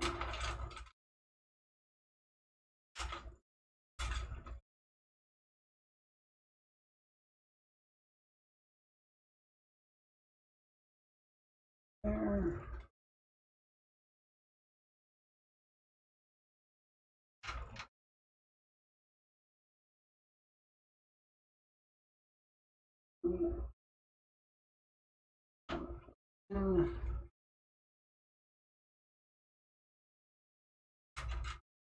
Oh, I may not have to go to the motherboard.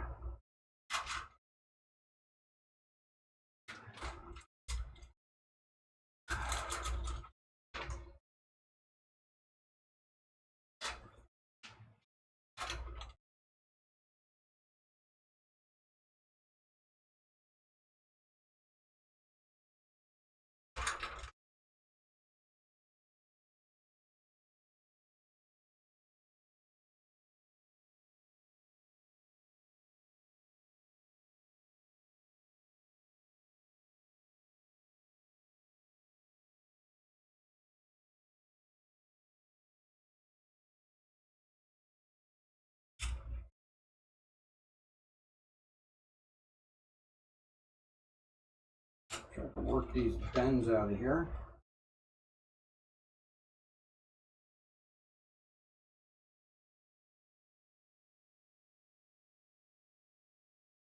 And don't be surprised if you're building for the first time, if you end up having to cable manage a couple times. This is probably the most daunting part of building a PC, is tying all this little stuff up.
Go through a lot of wire ties on this.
All right.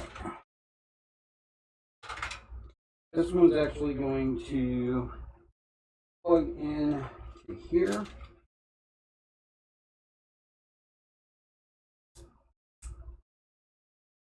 That had a nice click.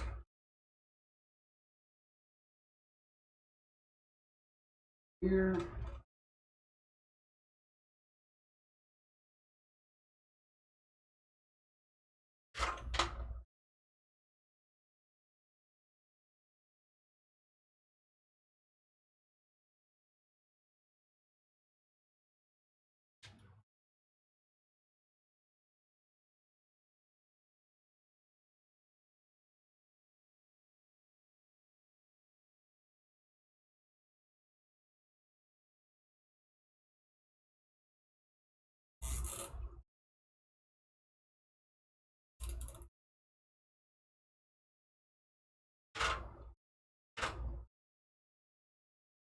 This should be the one that's plugging into the motherboard. There. And enough slack to do that.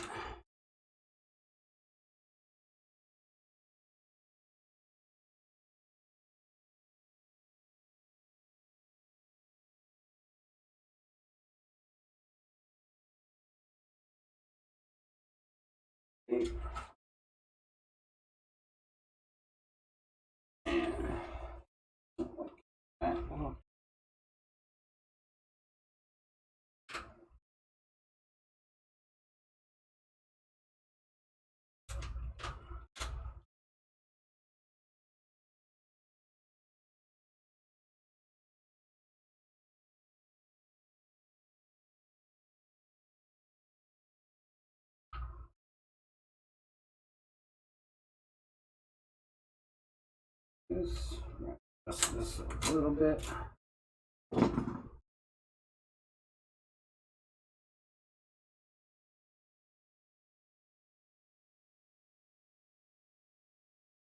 That out of the way.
We're going to tie that down into that channel.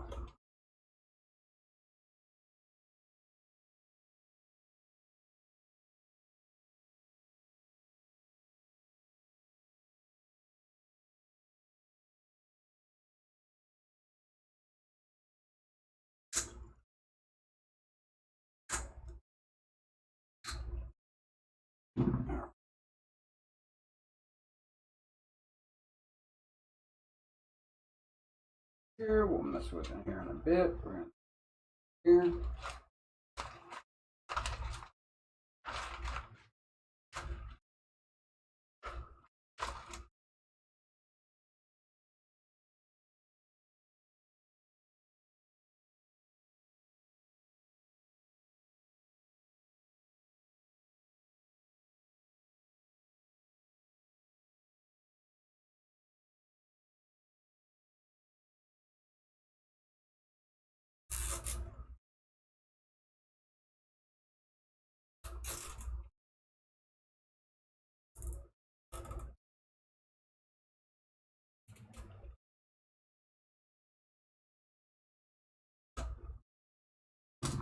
All right.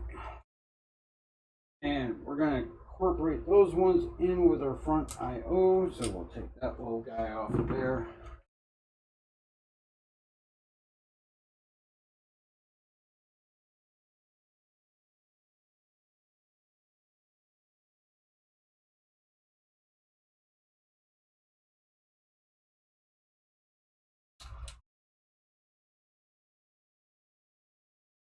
Each one of that.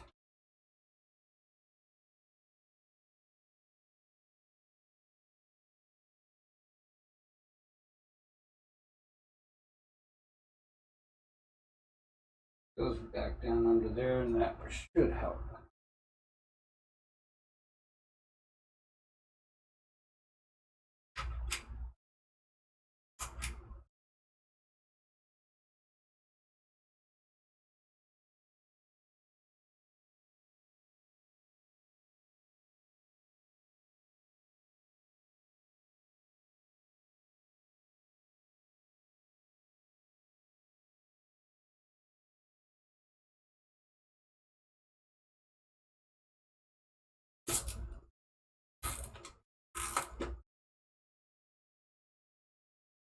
All right. Somewhat cable managed for now. All right, so what we have here, again, we have our 24 pin, and we also have our 8-pin power for the board, and then we also have a PCIe available here as well. There's a secondary PCIe slot available on there, and then of course 3 SATAs. Seeing as how we're not running any SATA equipment, we're not going to put any of those in at this time, and we're going to basically just go with the ones that we have here. So our 8-pin power is going to go through up there, and we'll be able to wire tie that in over here.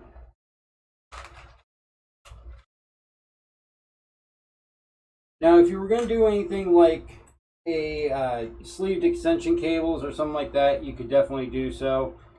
This would be the time to do it so that you're feeding those through and connecting them so that you can wire tie those up. I'm debating on whether I want to add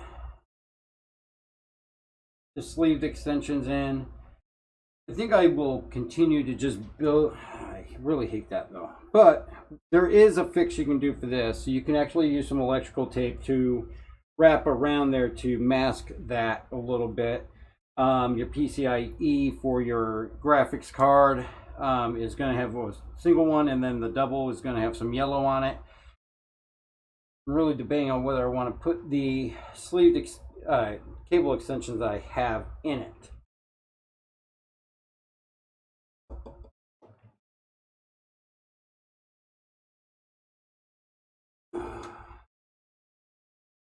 That is going to be right out in the open.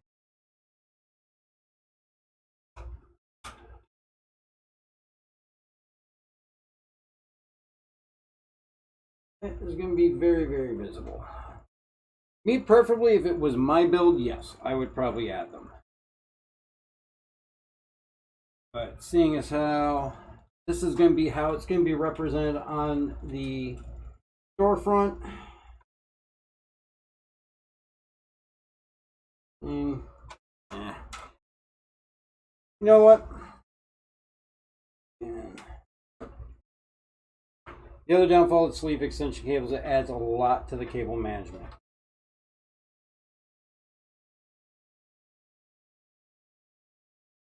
Let's see, what do I have?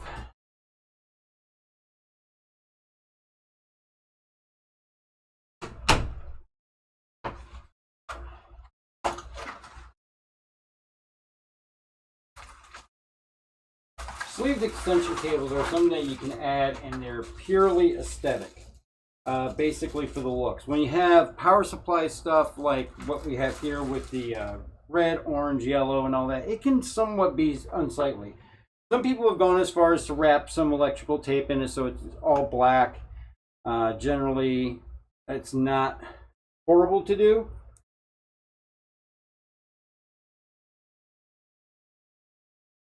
Wondering.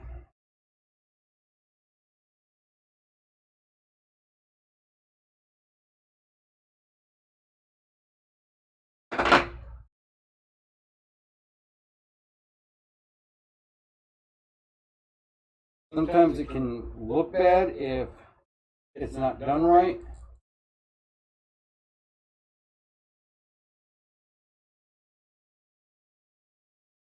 With the heat and everything, it can also dry out.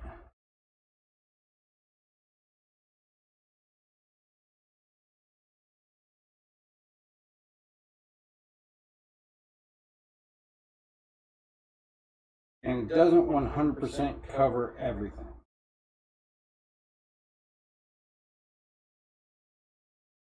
Always a little bit of color still showing, no matter how well you wrap them.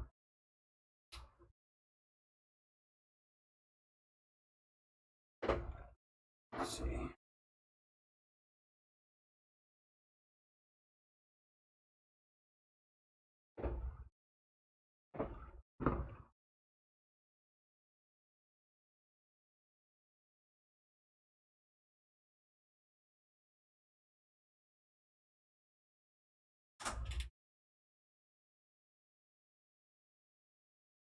It's not too bad.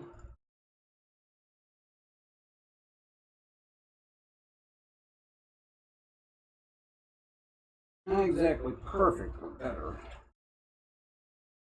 You know what? Let's go ahead and add some sleeve extensions on this one. And then if somebody orders this model, they'll just get some free sleeved extension cables, and they'll also get the combs that go with it and everything, and it'll be a nice looking add-on for them. The combs are what keeps these things nice and neat and keeps them somewhat organized and keeps them from bundling up.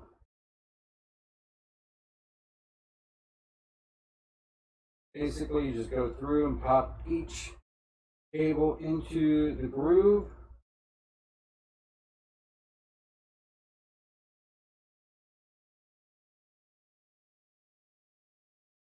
Some people like the comb facing outward, other people like the comb so that only the teeth show through.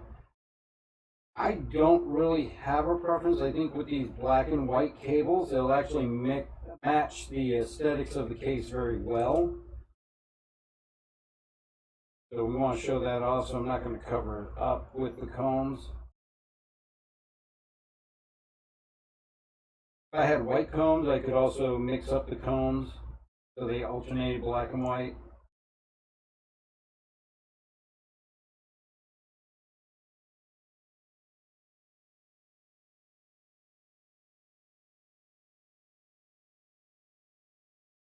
There we go.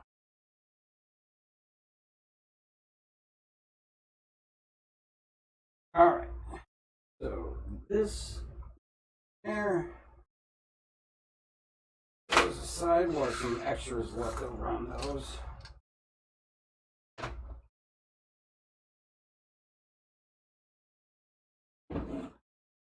All right. So we're going to go ahead and plug in this sleeved extension, and we're just going to put in the 24 pin here. We're just going to make sure that snaps down into place. And then we will feed it back through that opening.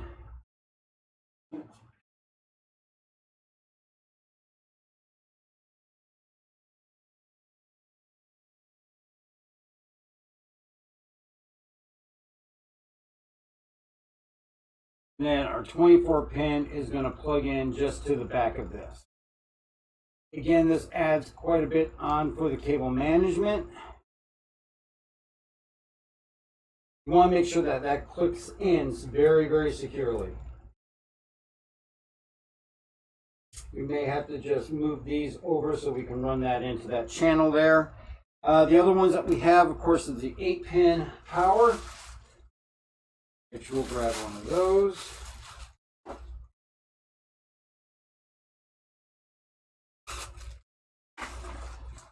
And we're also going to need the PCIe. That one.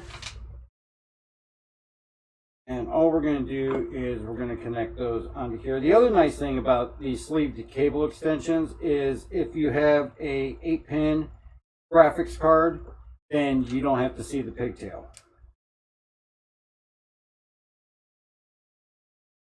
you're only going to see what is coming out of the case and going up to your graphics card.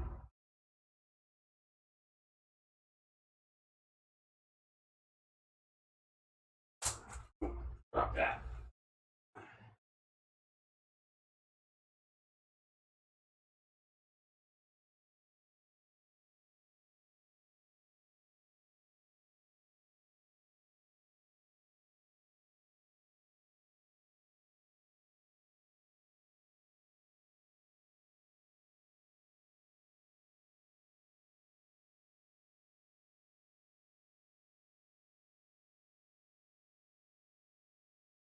All right, so we'll get one more cone for that one.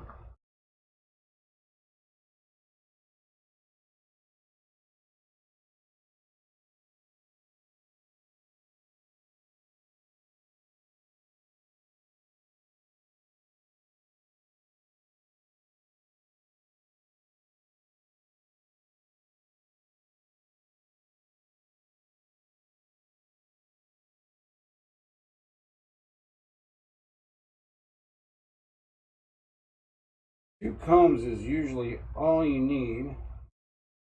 Grab the wrong freaking.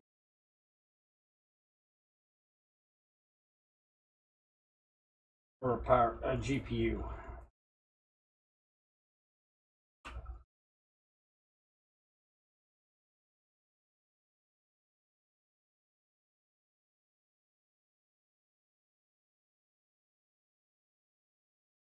Very simple to add and really kind of makes it look sharp.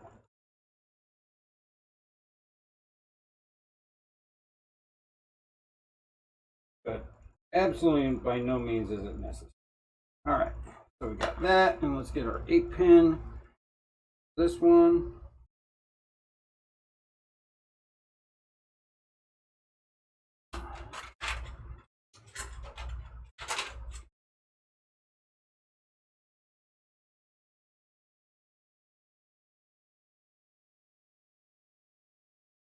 Nice thing is that sleeved extension cables are not overly expensive, and there's a wide variety. I typically will get Asia horse ones. They actually are really nice, look really crisp, and I've never had a problem with them. Oh, cones for that.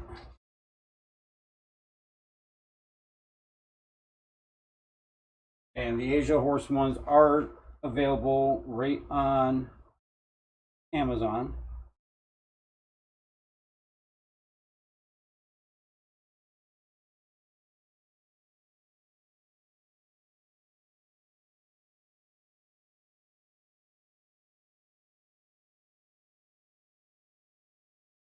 Now the 8-pin, you're really only going to need one.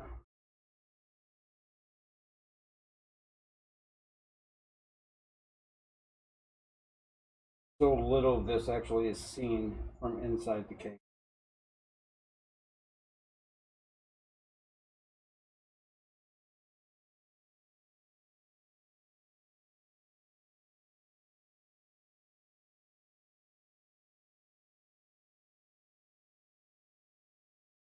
Just push it a little bit back so that you can get that bend in there to make the turn onto the connection.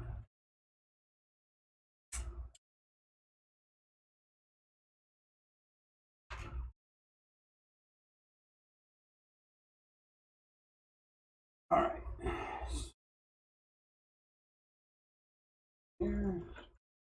And then these kits typically will come with enough, if you get the full kit, will come with enough to, if you do have to run 2 8-pin powers to your graphics card. Now, if you got the 12-volt high power, you do need to look for a different adapter with that. I know Cable Mod just recently had a whole bunch of issues with their high voltage power adapters. So the market on those is actually a little bit scarce for the most part right now. All right, so we are going to go ahead and lay this down. We're going to get these connected. The GPU one will just sit right there. Our 8-pin power is going to go up here. Now, one thing with a lot of people who are new to building may not be aware of, if your motherboard has an 8 and a 4 pin and your power supply only has an 8 pin, you're fine. Just plug in the 8 pin. The 4 pin is not necessary unless you're really going to want to get into overclocking or something, because that provides the extra power to do that.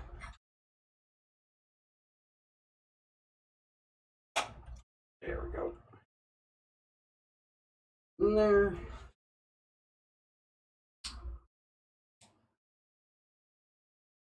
Let's seat it all the way it is. We are good there. And then we still have our fan and our RGB plugged in there like we should. We got our 24 pin there, which we'll clean up once we do the cable management back there on these cables. So again, it does add quite a bit to the cable management when you do these sleeve extensions. They really do look good. The one thing I absolutely love about them is that they just look amazing.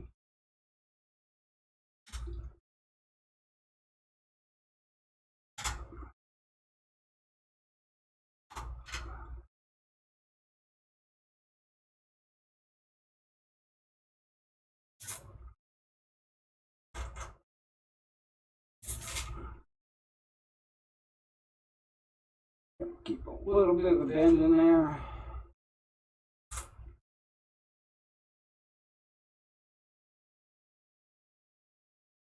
Try to get these all into this side channel here so that it's not sitting against the back of the motherboard. Not that would cause any damage, just aesthetically it's easier for the cable management.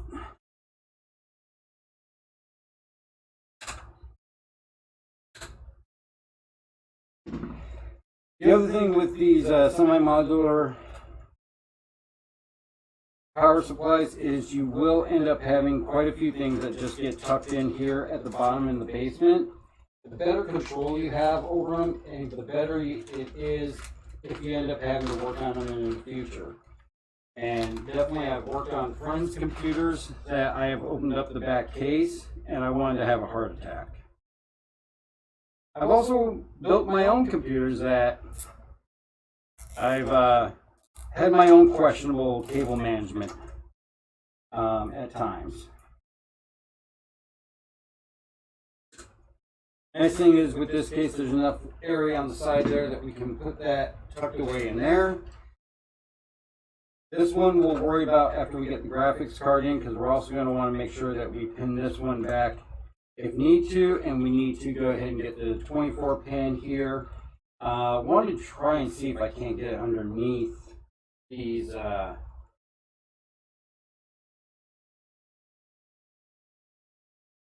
actually that may not have to. Actually that may work right there.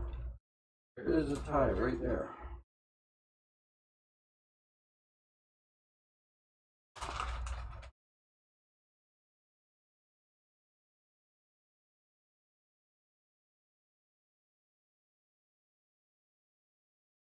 Okay. Well, we can't let the dog have that one. That's all I need is more vet bills.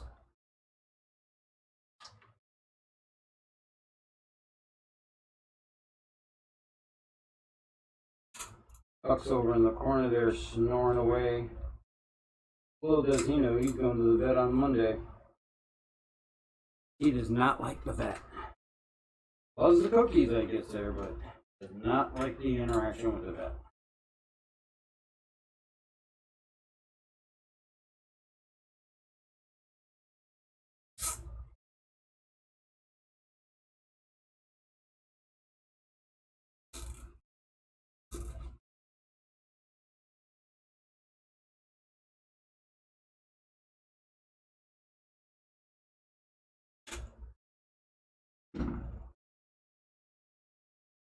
And we can actually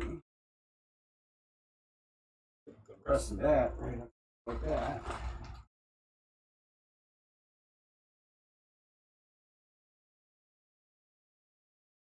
I think this is definitely going to be a much better look for this case.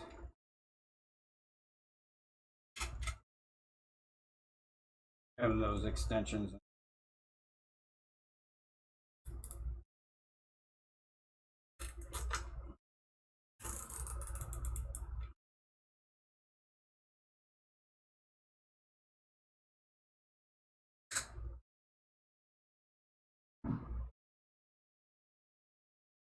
There. Don't want it getting away from us, so we're going to turn it up to this. Then we should be able to work our front I/O cable management in around all this.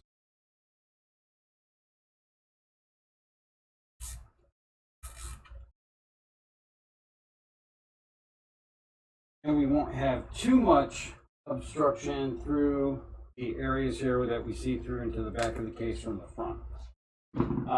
Some simple things like the plugs that go in for the fans and the RGB, we will see those, but there won't be a whole lot of anything else.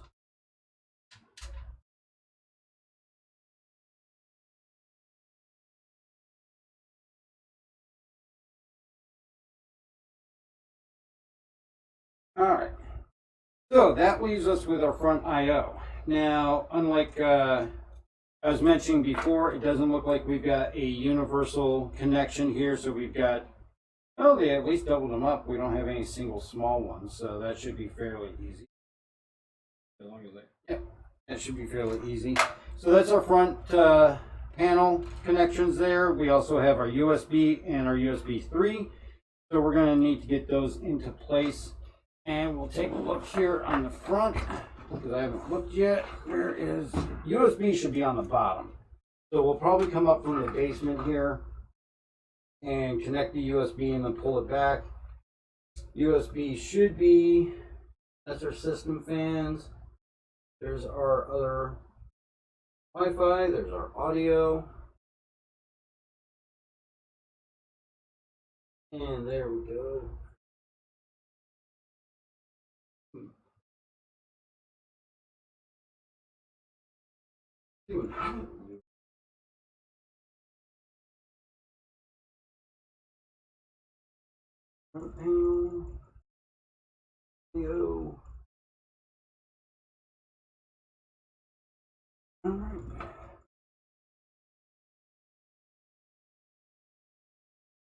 Okay, so this one does not have USB 3.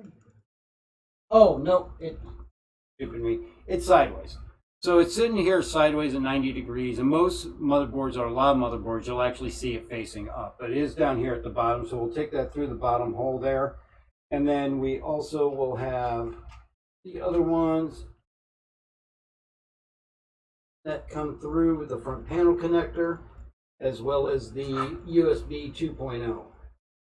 And that's right here, right by where the power supply is.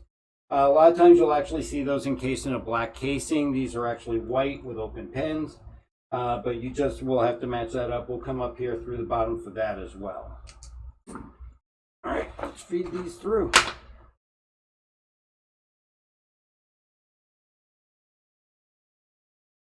These last.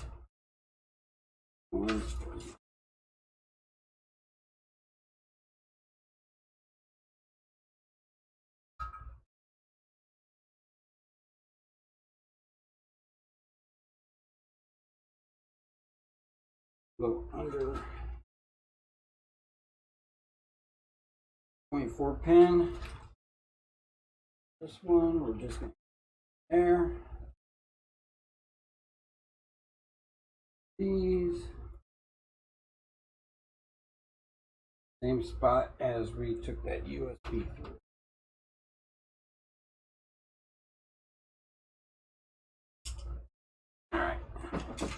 All right, so we got all our cabling in here now. This is the easiest one. We're just going to go ahead and plug this down here into the side.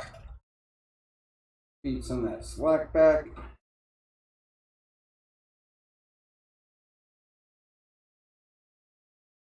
And just going to click that into place. This is also where your SATAs are. They're actually facing 90 degrees here, which can be very helpful sometimes.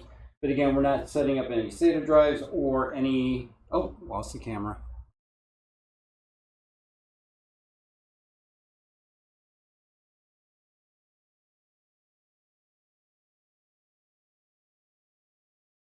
Come on. Oh, it was. There we go. Gotta get the overhead camera here back.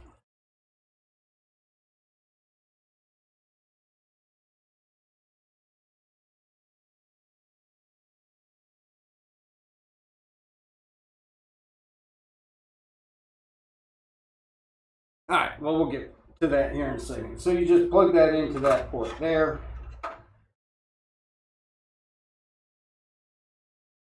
On.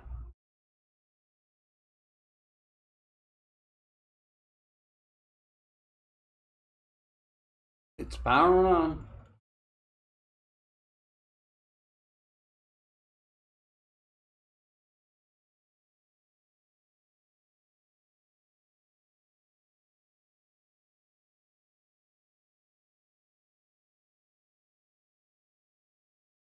All right, well, we'll get that back here in just a second. All right. So while we're waiting for that, I'm going to pull this slack back out.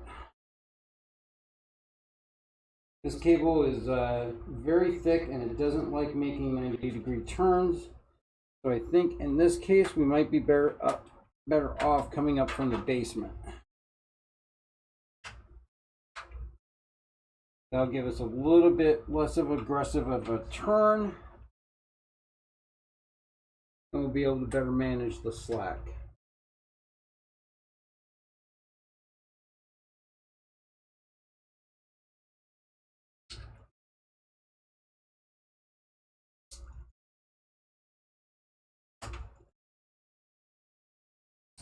All right.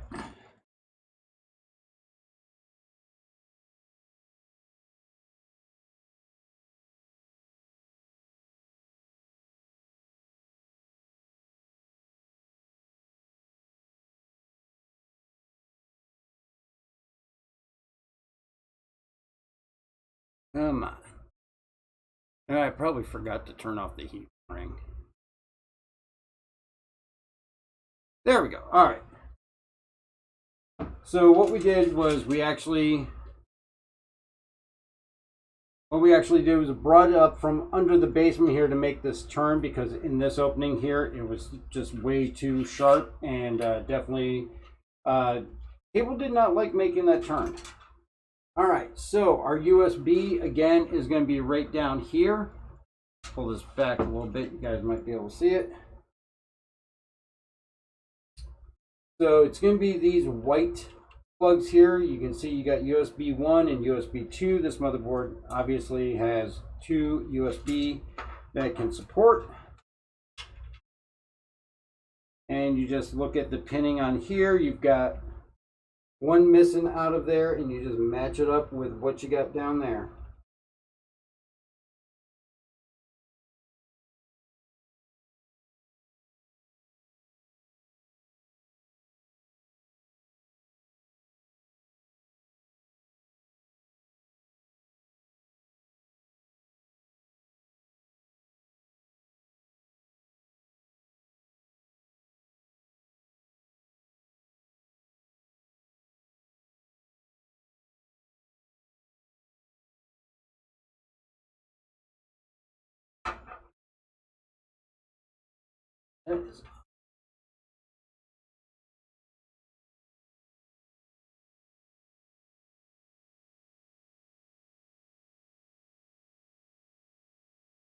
Oh, yeah, stupid me. Case has 2 USB 3s, so it doesn't have USB 2. This is your HD audio, so that's actually got to come in over here. Eventually I'll get over the first stream jitters.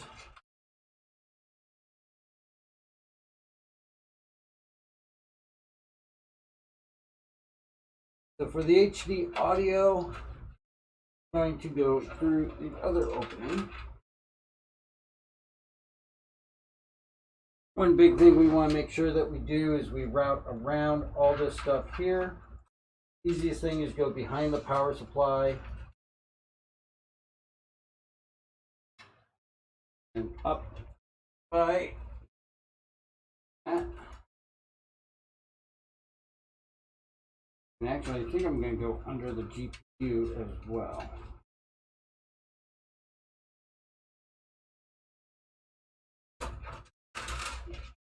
That obviously is going to have some slack pulled out of it.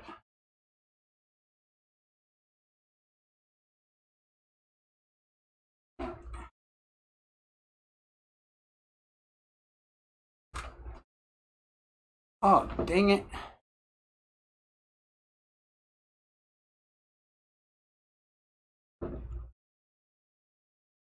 All right, so HD audio goes right in over here. You just match up the pinning on it, and then it plugs right in. The motherboard has it clearly marked as audio, which you'll see all the way over here.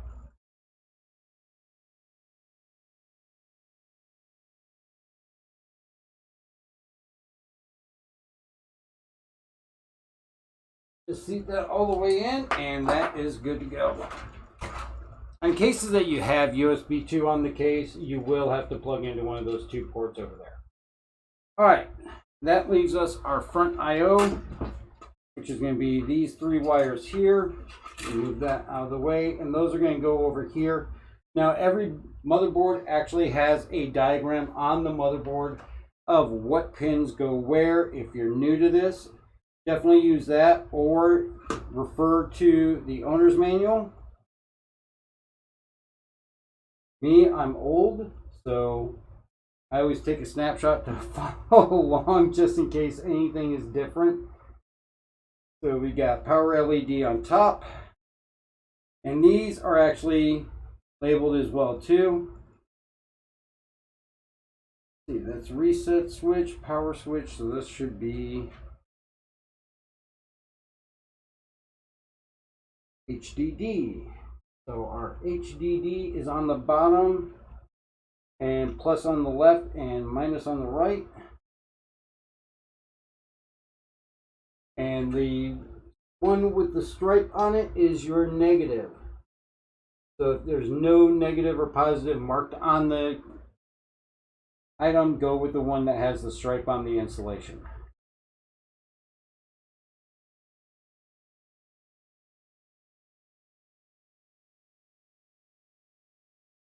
All right.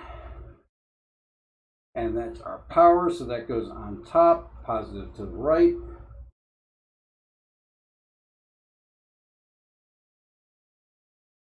Another way to actually know is the top row, writing goes on top, bottom row, writing goes on the bottom.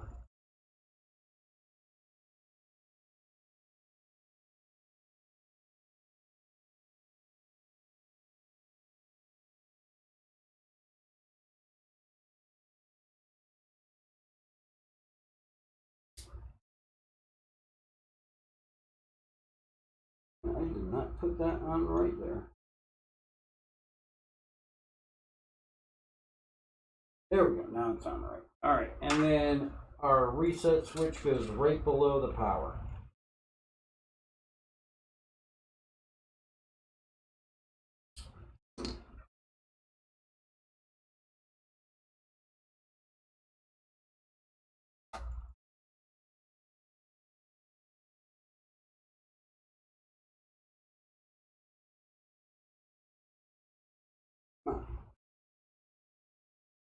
Ah, stupid camera.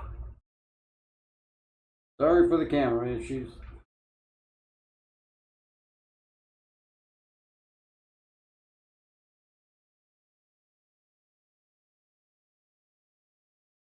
Sometimes it's easier to do the reset without power in place.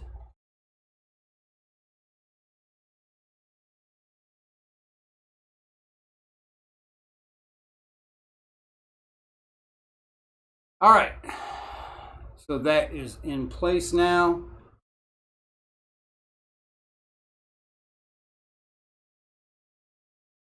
So we got those all right down there. So we will go ahead and pull the slack back, and then we can cable tie that stuff up.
let's look at it.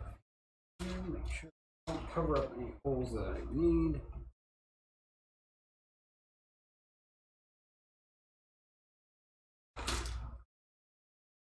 I want my cable tied to that.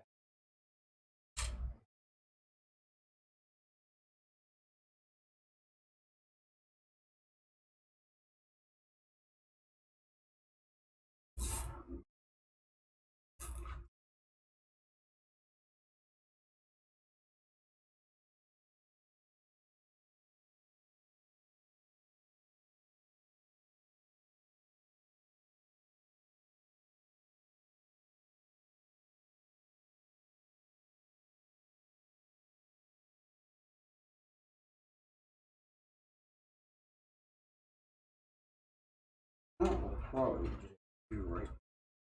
All right. That is tidied up. We might throw one more on there. Bundled.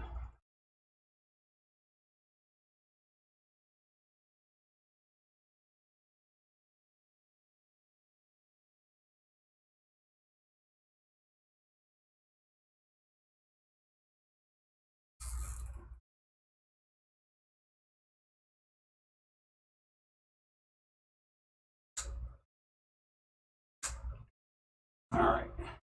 Tuck those in there. All right. So what that brings us to is basically we've got the power supply all hooked up. We've got the cable management done. You may want to put another comb on that.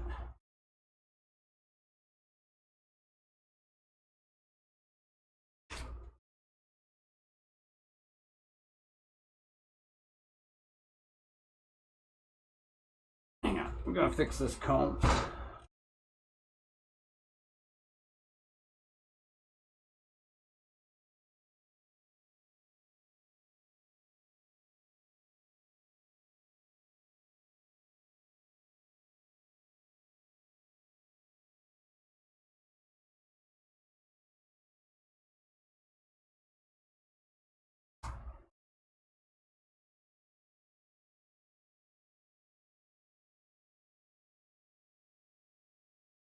Pop another comb on here.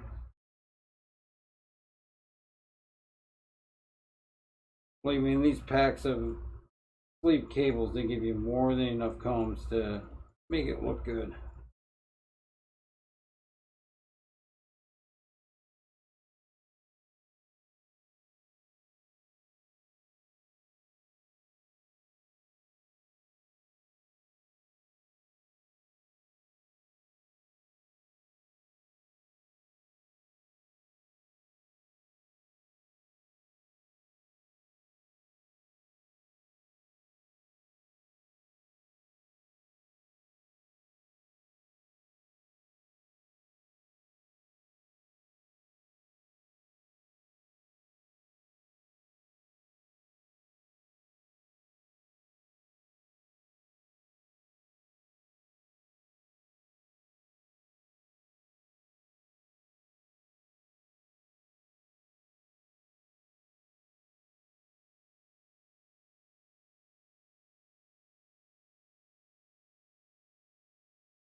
There we go.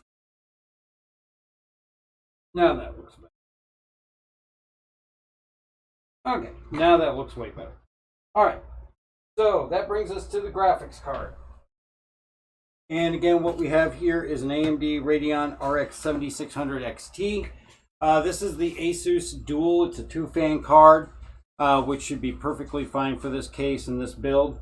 I don't expect that we shouldn't need much more than that. I mean, we've seen people play Star Citizen with as little as a 5600G and have a fairly decent experience. So this should be a good card for this, especially at that kind of beginning mid-tier range of PC builds.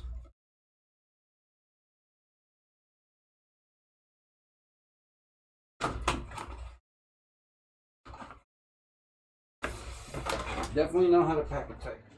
All right.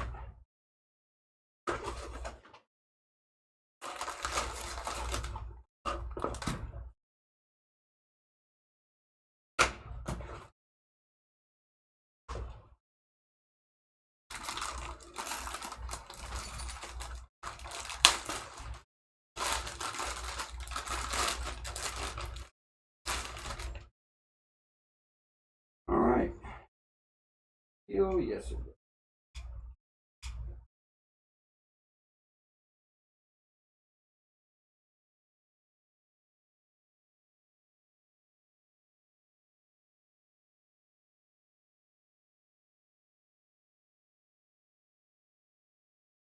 Always remember when you get your graphics card and all that, they have peels. So you want to make sure that you take those off.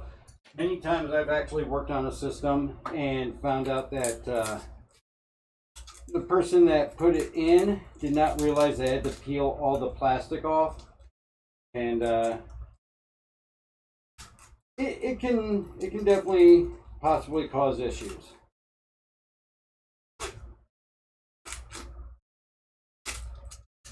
Even all the way down to the center fans here actually have peels as well, where we got the Asus logo.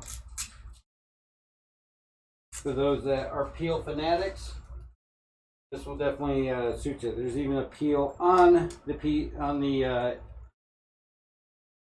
expansion slot.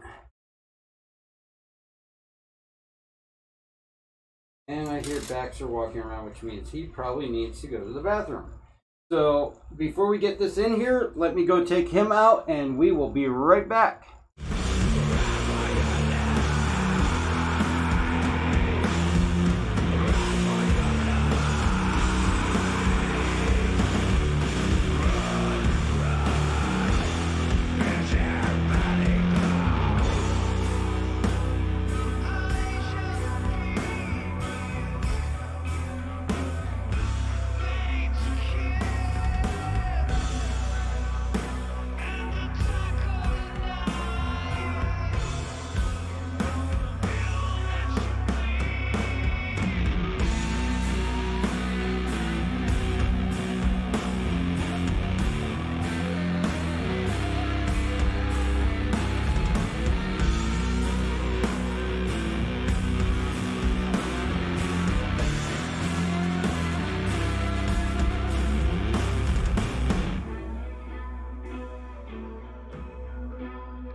All right, little turd faked me out.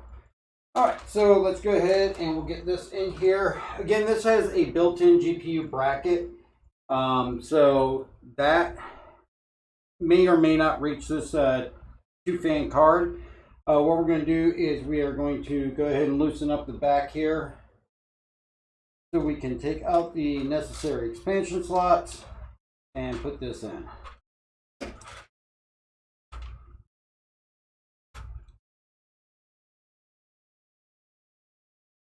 All right, so let's see if my overhead camera is going to cooperate with me now.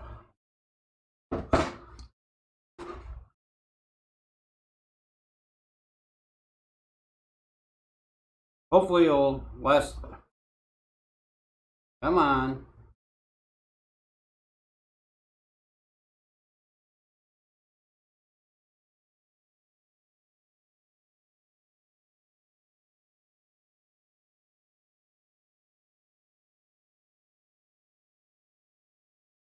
See.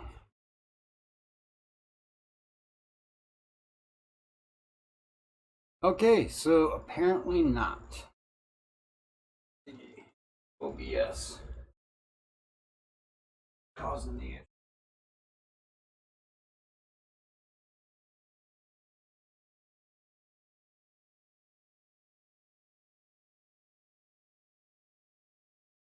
Yeah, it was OBS. Okay. All right, hopefully they'll just stay going while we do this. All right. Now this card being a two-fan card does have an 8-pin power, so we only have to worry about the one 8-pin. We're going to go ahead and take off the positions for the expansion slots. This is going to be a dual card, so we'll need to take out 2 of those.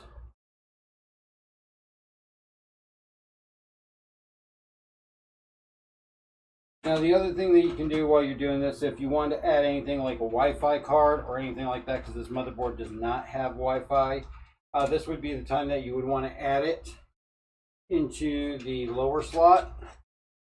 We are not adding that in. I do have Wi-Fi cards, but I think giving free extension cables is probably decent.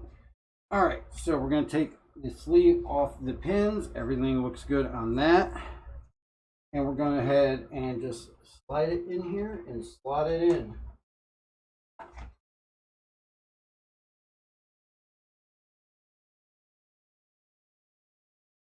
And push it down. And yep, our built-in fan support is not going to reach that. So there are other options that you have for GPU support, obviously. What I actually use a lot of is going to be the little adjustable screw stands. Those I think are great. They're $9. You can get them to match your case for the most part in black or white or silver, and they just adjust by screwing them up and down, and magnetic on the bottom and padded on the top, and it holds your card in place very nicely. If we ship this one out, we may throw one in. All right. And we got those combs. I'm going to go ahead and plug the card in. So that clicks in, and then we will put the cover back on, which I put over here.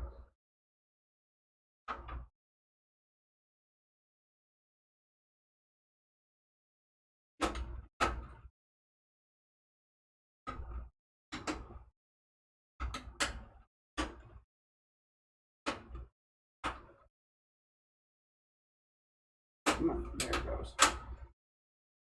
And one thumb screw to hold the cover in place, and that locks that down.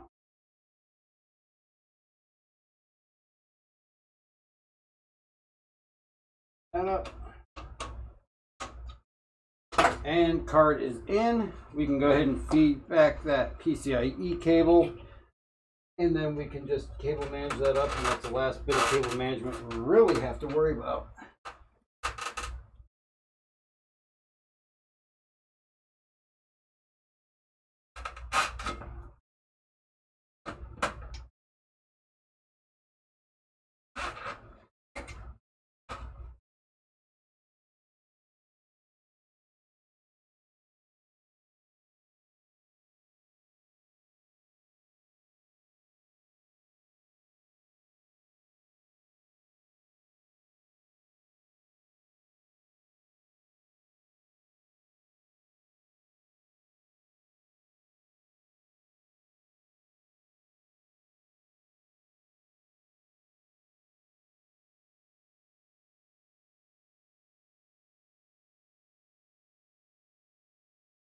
cable somewhat. Finish pulling that through, and then we can go ahead and cable manage this up here.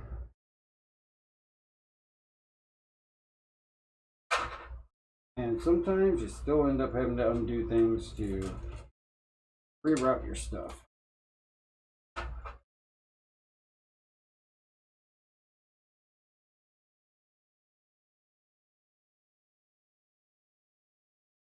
There we go. And we're just going to tie this back onto itself.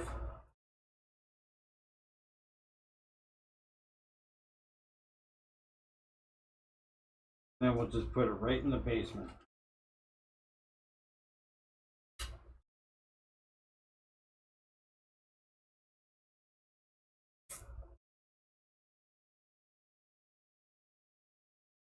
Now, all the PCs at darkhourpc.com do come with Windows 11 Pro activated and set and ready for you, which I already have the key for this one, which will be included in with the box when it ships.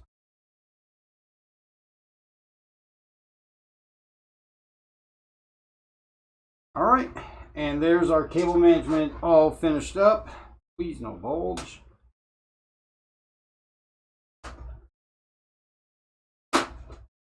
And it closes nice and flat, no bulge.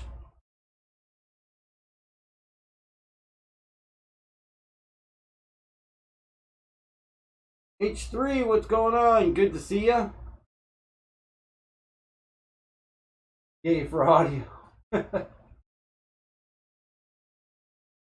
Yeah, I don't know. The camera doesn't like me for some reason, Rashid.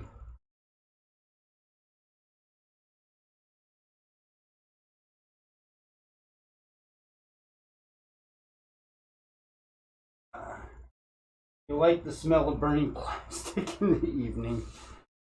All right, so nice, smooth, no bulge, good to go there. So we can go ahead and put the front back on as well as the dust cover on top.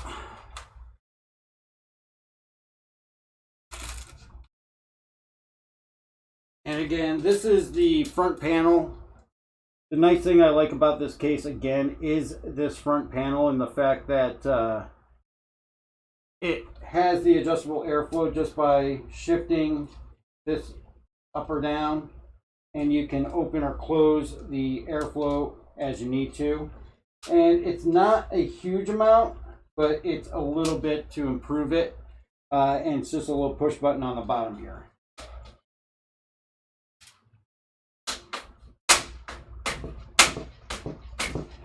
All right, and that's all closed up there. Clean up some of this crud. Take these extra sleeve cables. Now, if somebody does purchase this PC, we will include all the leftover sleeve cables so that they have the full set. So that way, if they ever upgrade in the future or they do anything like that, they'll have the necessary cables to match it. If they get like a larger GPU that requires a second 8-pin, we'll include this in with the PC if it sells, and that's going to be just a freebie for them. Make sure we get all these combs for them as well.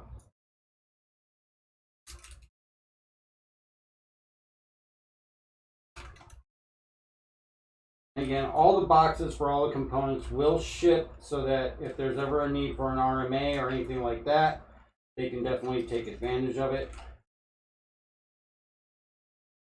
Or they can contact darkhourpc.com and we will assist them with placing the RMA with the manufacturer. One thing I do like to do, especially if you're only running 1 or 2 monitors, save the little plugs for the GPU so that you can put them back into the slots that you're not using. And this actually has 3 display ports out, to display port outs, and then 1 HDMI.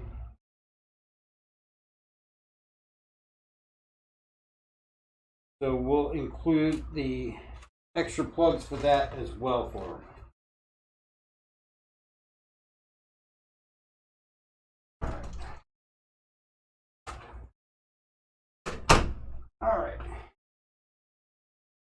And always more helpful if you clean up as you go. Oh, there's my bag of screws for the case. So that's where the motherboard's. They also give you wire ties and such. I don't really see much of anything else in there. Some wire ties and screws. So we'll include that in with the case. So if they ever need them, they'll have that. We'll also include the boot that covers the PCI pins for the graphics card with the graphics card. So if they ever have to RMA that, they can.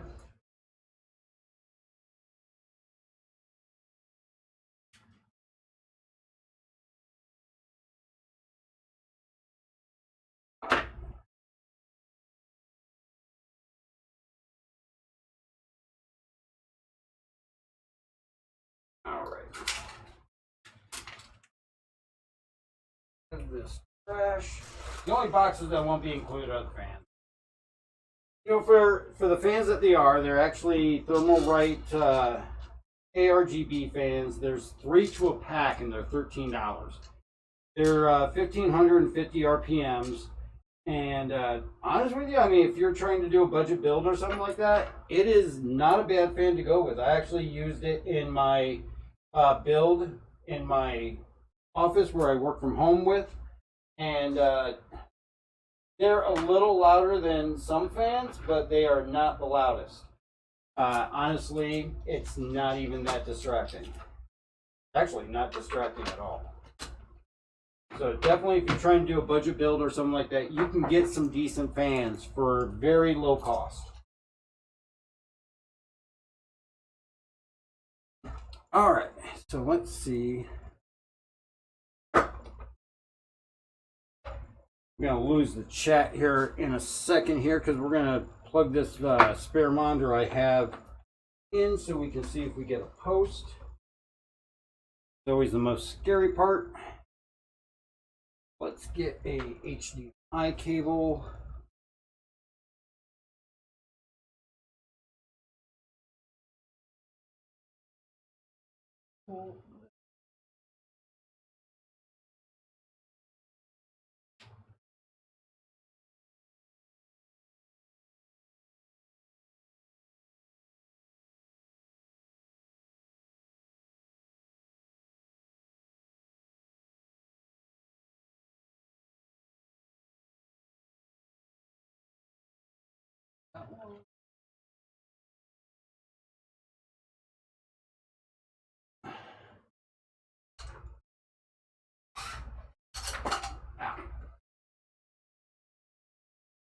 Figure on the floor.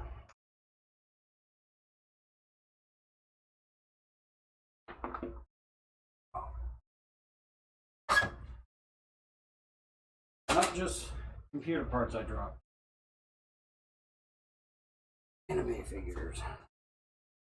All right, so let's go ahead. I'm gonna plug this into the HDMI. In there.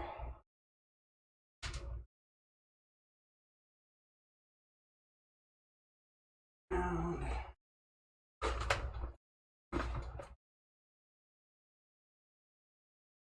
then all we're going to do is get to a post. I'll be installing Windows later and doing the benchmarks on it for the final video that'll be on Dark Hour Tech. May also post it on the Star Citizen channel as well too. Grab a keyboard.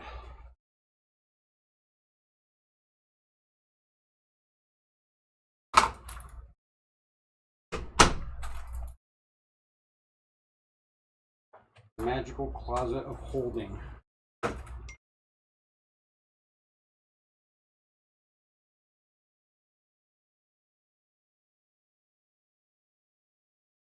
Get in there.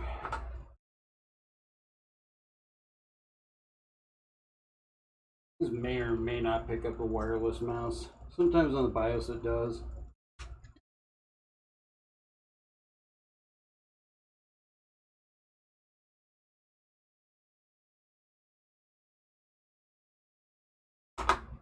All right. Well, see if it fires up.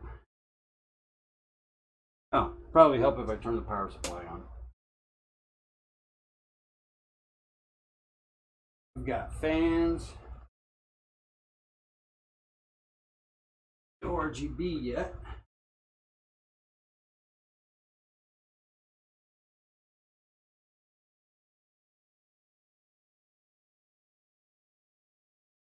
Let's see if we get a post.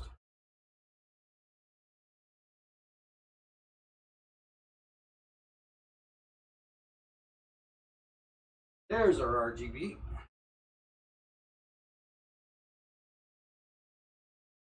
Front fans are not running.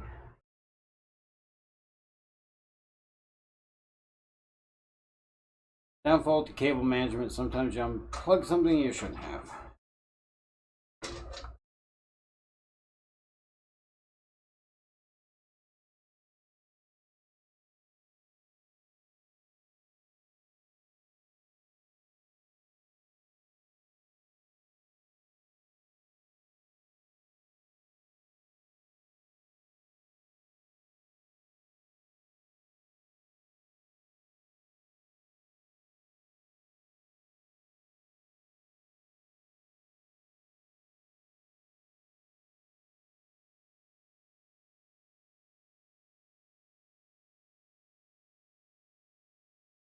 That's our culprit right there. Grab that here in a second. And we have a post. Sweet. So all we gotta do is plug in that one connection that I missed. And then we should have front fans and we should be good to go. All right, so all we got left to do is put windows on it, get those front fans working, and we'll be set. So let's take a look here.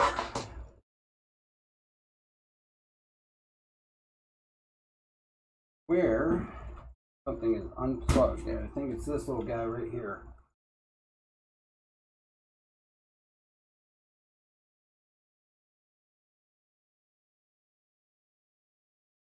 Who's on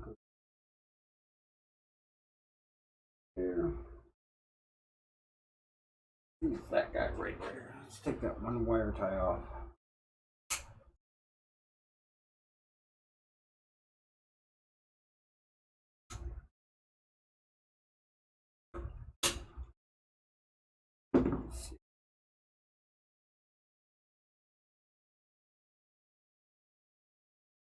Typically, I usually like to use hubs. Makes cable management much easier and also makes it so that you can keep track of what's where.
Nope.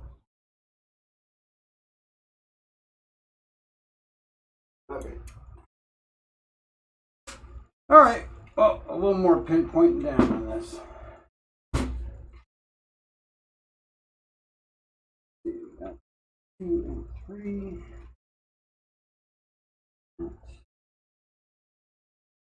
There. Ah.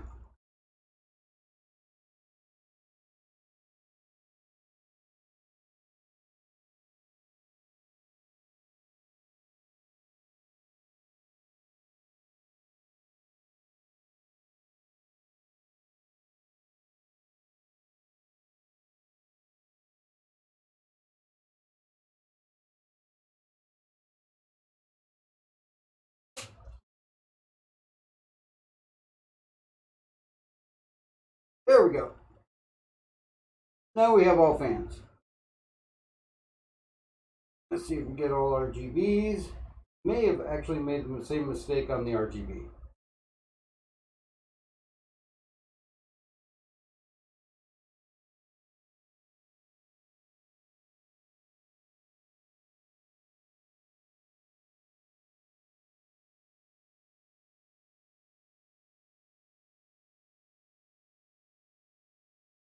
And yep, looks like we made the same mistake on the RGB.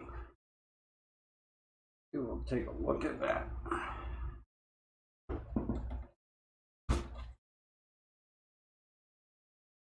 Wouldn't surprise me if it's in the same exact area.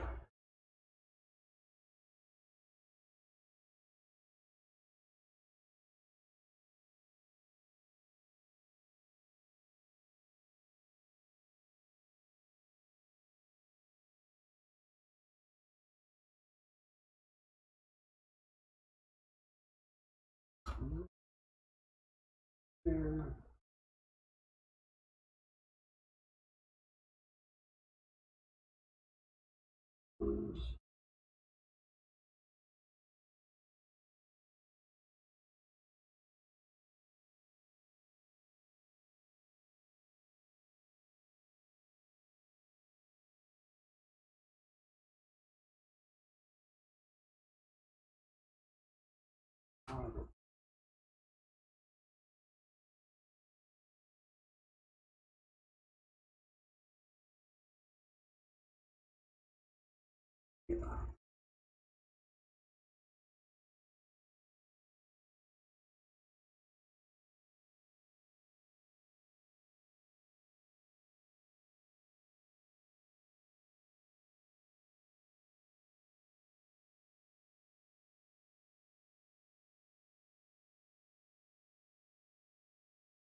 Oh, I never plugged in the RGB for. Yeah, I did because the cooler was lighting up.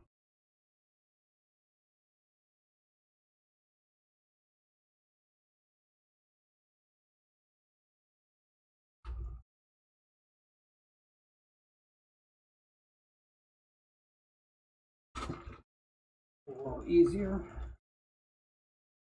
This one connects there.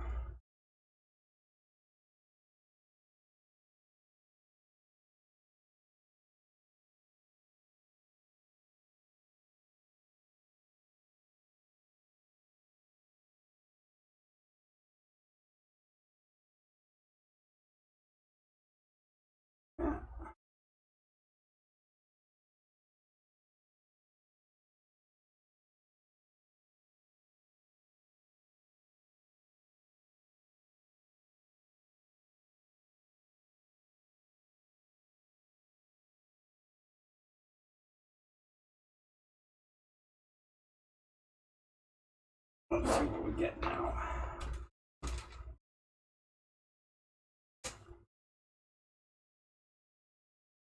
Either going to be less or more. Got the cooling fan. And we got one fan on top. Okay, so that was not the connection.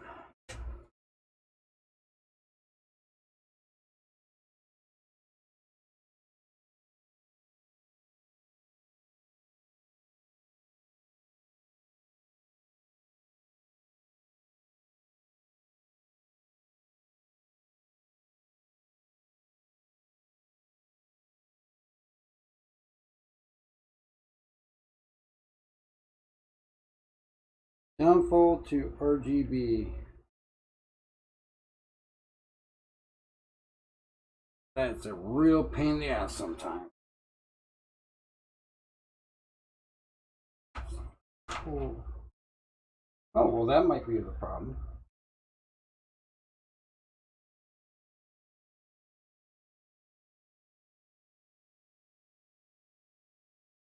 That one is not plugged in. Oh, that would definitely be part of the problem.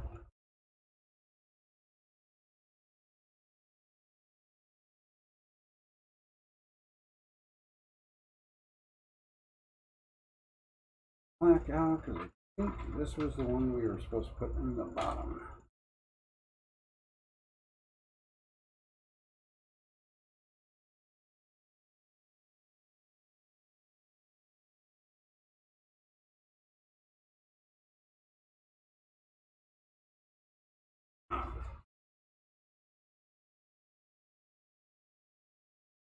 Didn't like.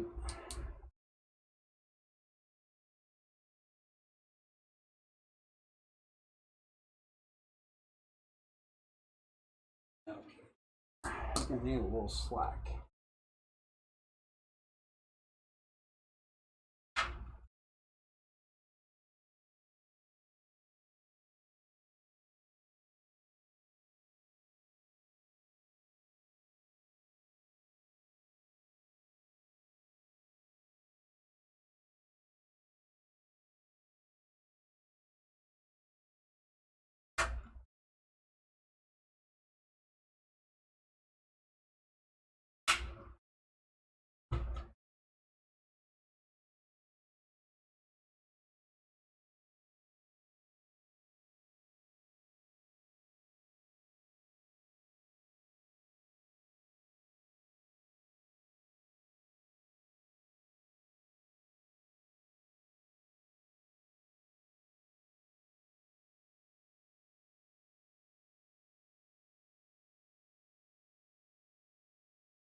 Real simple solution would be an RGB extension cable. I do not believe I have one.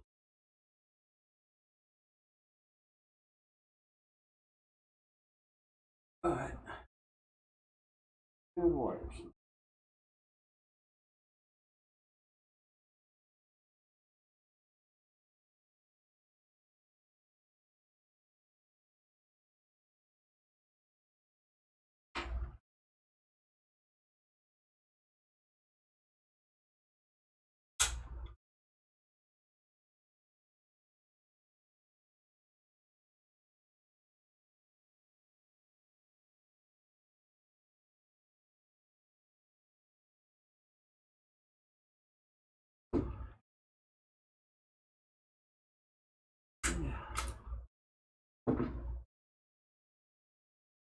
Oh.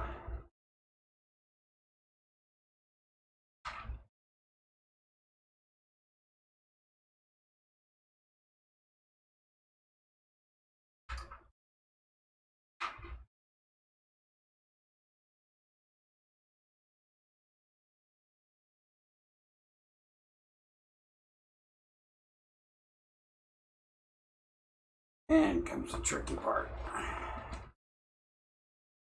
Plugging that in.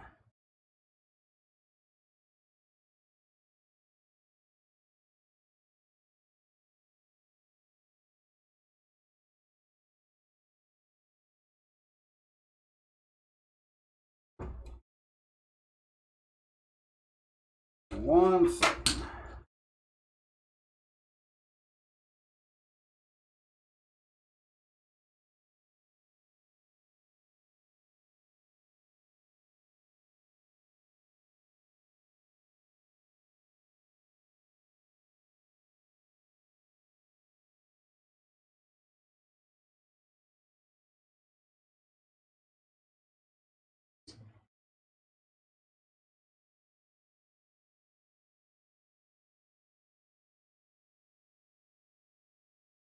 I'll say the one thing that would make this easier is to take the graphics.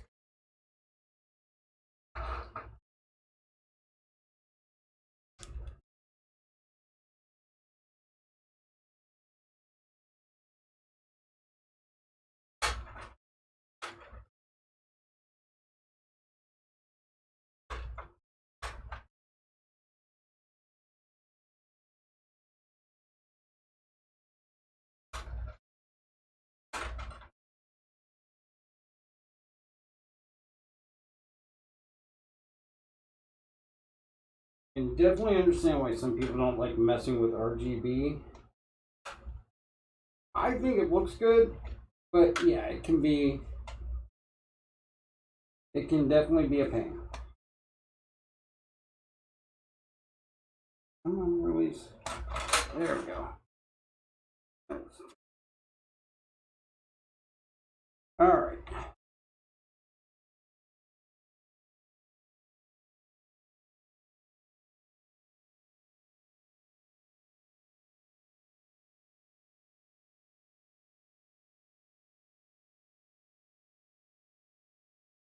There we go. So before we kick it back on, let's test it. Fans are all running. RGB on everything but 2. Alright, well that's definitely more promising. Oh, you know what? I never connected those ones back up.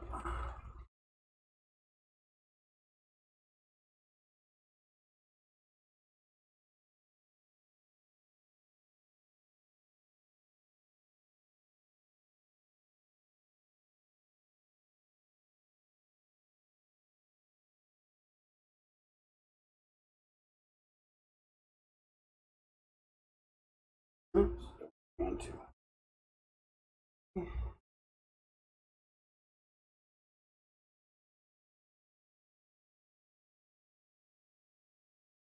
Oh, I think we got it.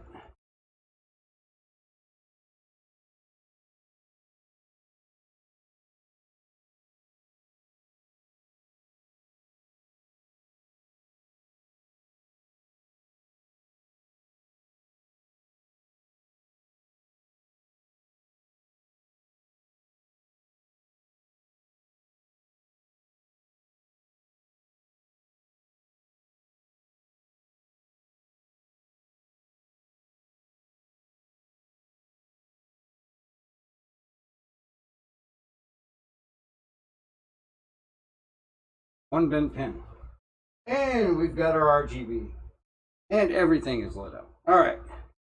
So now to button this back up, re-cable tie those things in, put the graphics card back in, and we will be all set.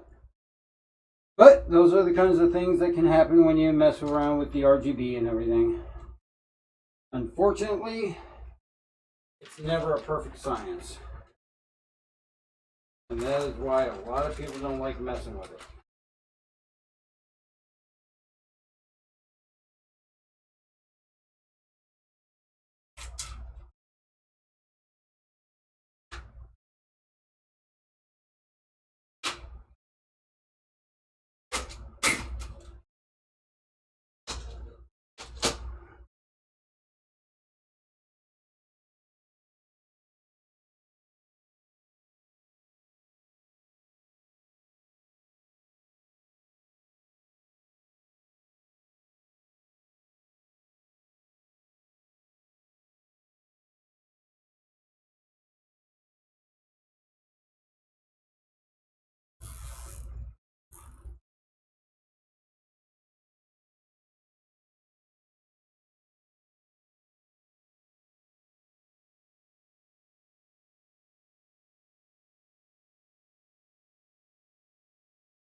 Never all sunshines and cupcakes when you put PCs together.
All right, let's go ahead and put this back on.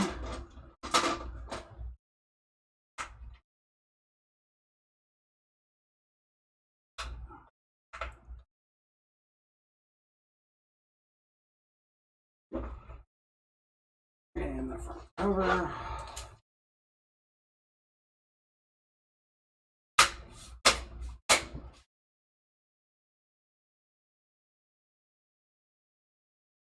And of course, the GPU.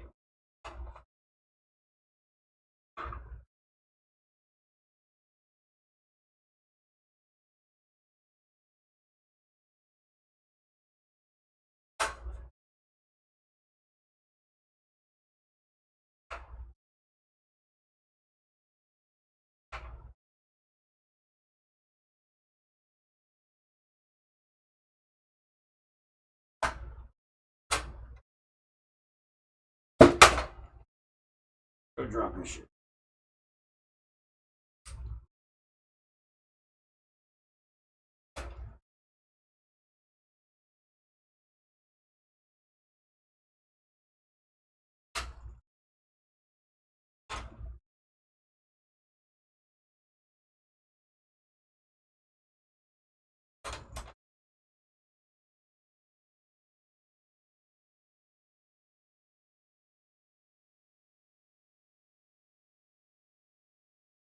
All right.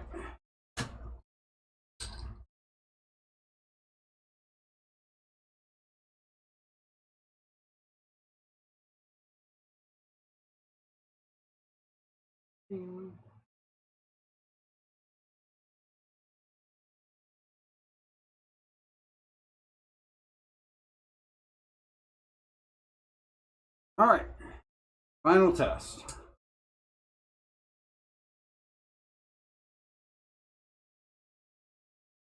Got RGB all the way around. We've got fans all the way around. Should have post.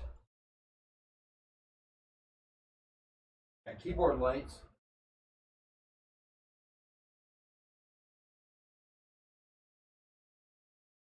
Oh, shoot. Helps if I remember to plug in the GPU.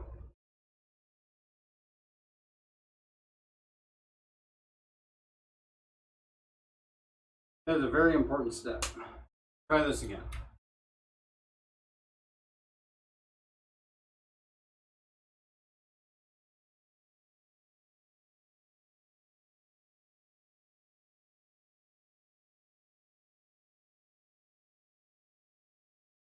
And there's our post. All right, so it is together with a few first stream jitters, of course, and a few little side steps here and there. Again, I like this case. I think this is actually a great looking case. Comes in the white and the black. I like the adjustable airflow on the front, which was one of the reasons that really kind of drew me to the P600 by Fantex. But overall, I think it's a sharp looking case. It's got good airflow on the front. It's got airflow coming in from the sides. And it's got the little pop out headphone holder there. Mesh on top and bottom for the air intake. Or I'm sorry, the air intake on the bottom and the exhaust on the back. Or on the top. And then it does come with the one black fan, which definitely I recommend grabbing some additional fans to swap that out if you want to go with RGB, or if you want to just go with black or white with no lighting. The T120 will keep that Ryzen 5 7600 nice and cool. Tomorrow I'm going to be running this thing through some benchmarks after I get Windows into it, and keep an eye out for that video over there on Dark Hour Tech. And you'll be able to see how it performs in things such as Star Citizen. We'll test Valorant, we'll test Fortnite, we'll test Overwatch, and we'll get some scores for that. We'll also run through 3D Mark and everything to see how it scores with that combination between the 7600X and the 7600 XT. But that is our build. Again, this is currently right now with rebates and everything on PC Part Picker, just under $950 that you can actually get this and build it yourself. It is available over on darkhourpc.com as well. And anybody orders it, whoever orders the first one of this model will get the free upgrade with the extension cables. And also we'll throw in the GPU stand for it. I think I might have one here.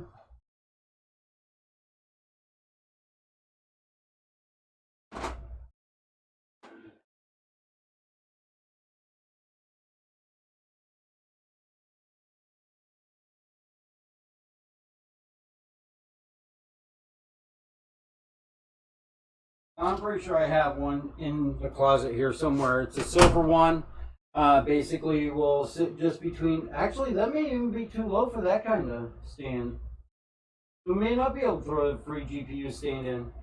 So this is actually too short for those full threaded things to get in. But there's also other options for GPU stands that you can get. So unfortunately, we won't be able to include the GPU stand with this one. But great. Small M8TX build and everything, and I think hopefully this will be a good model to grab and do some gaming with.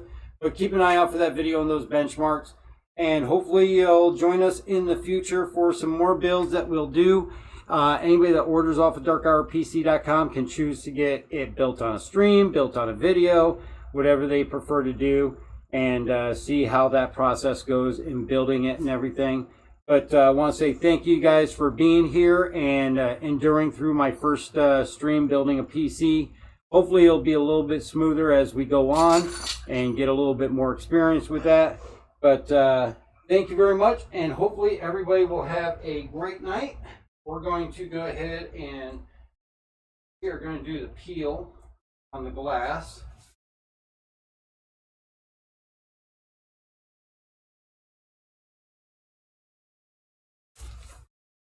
And let's pop this back on here.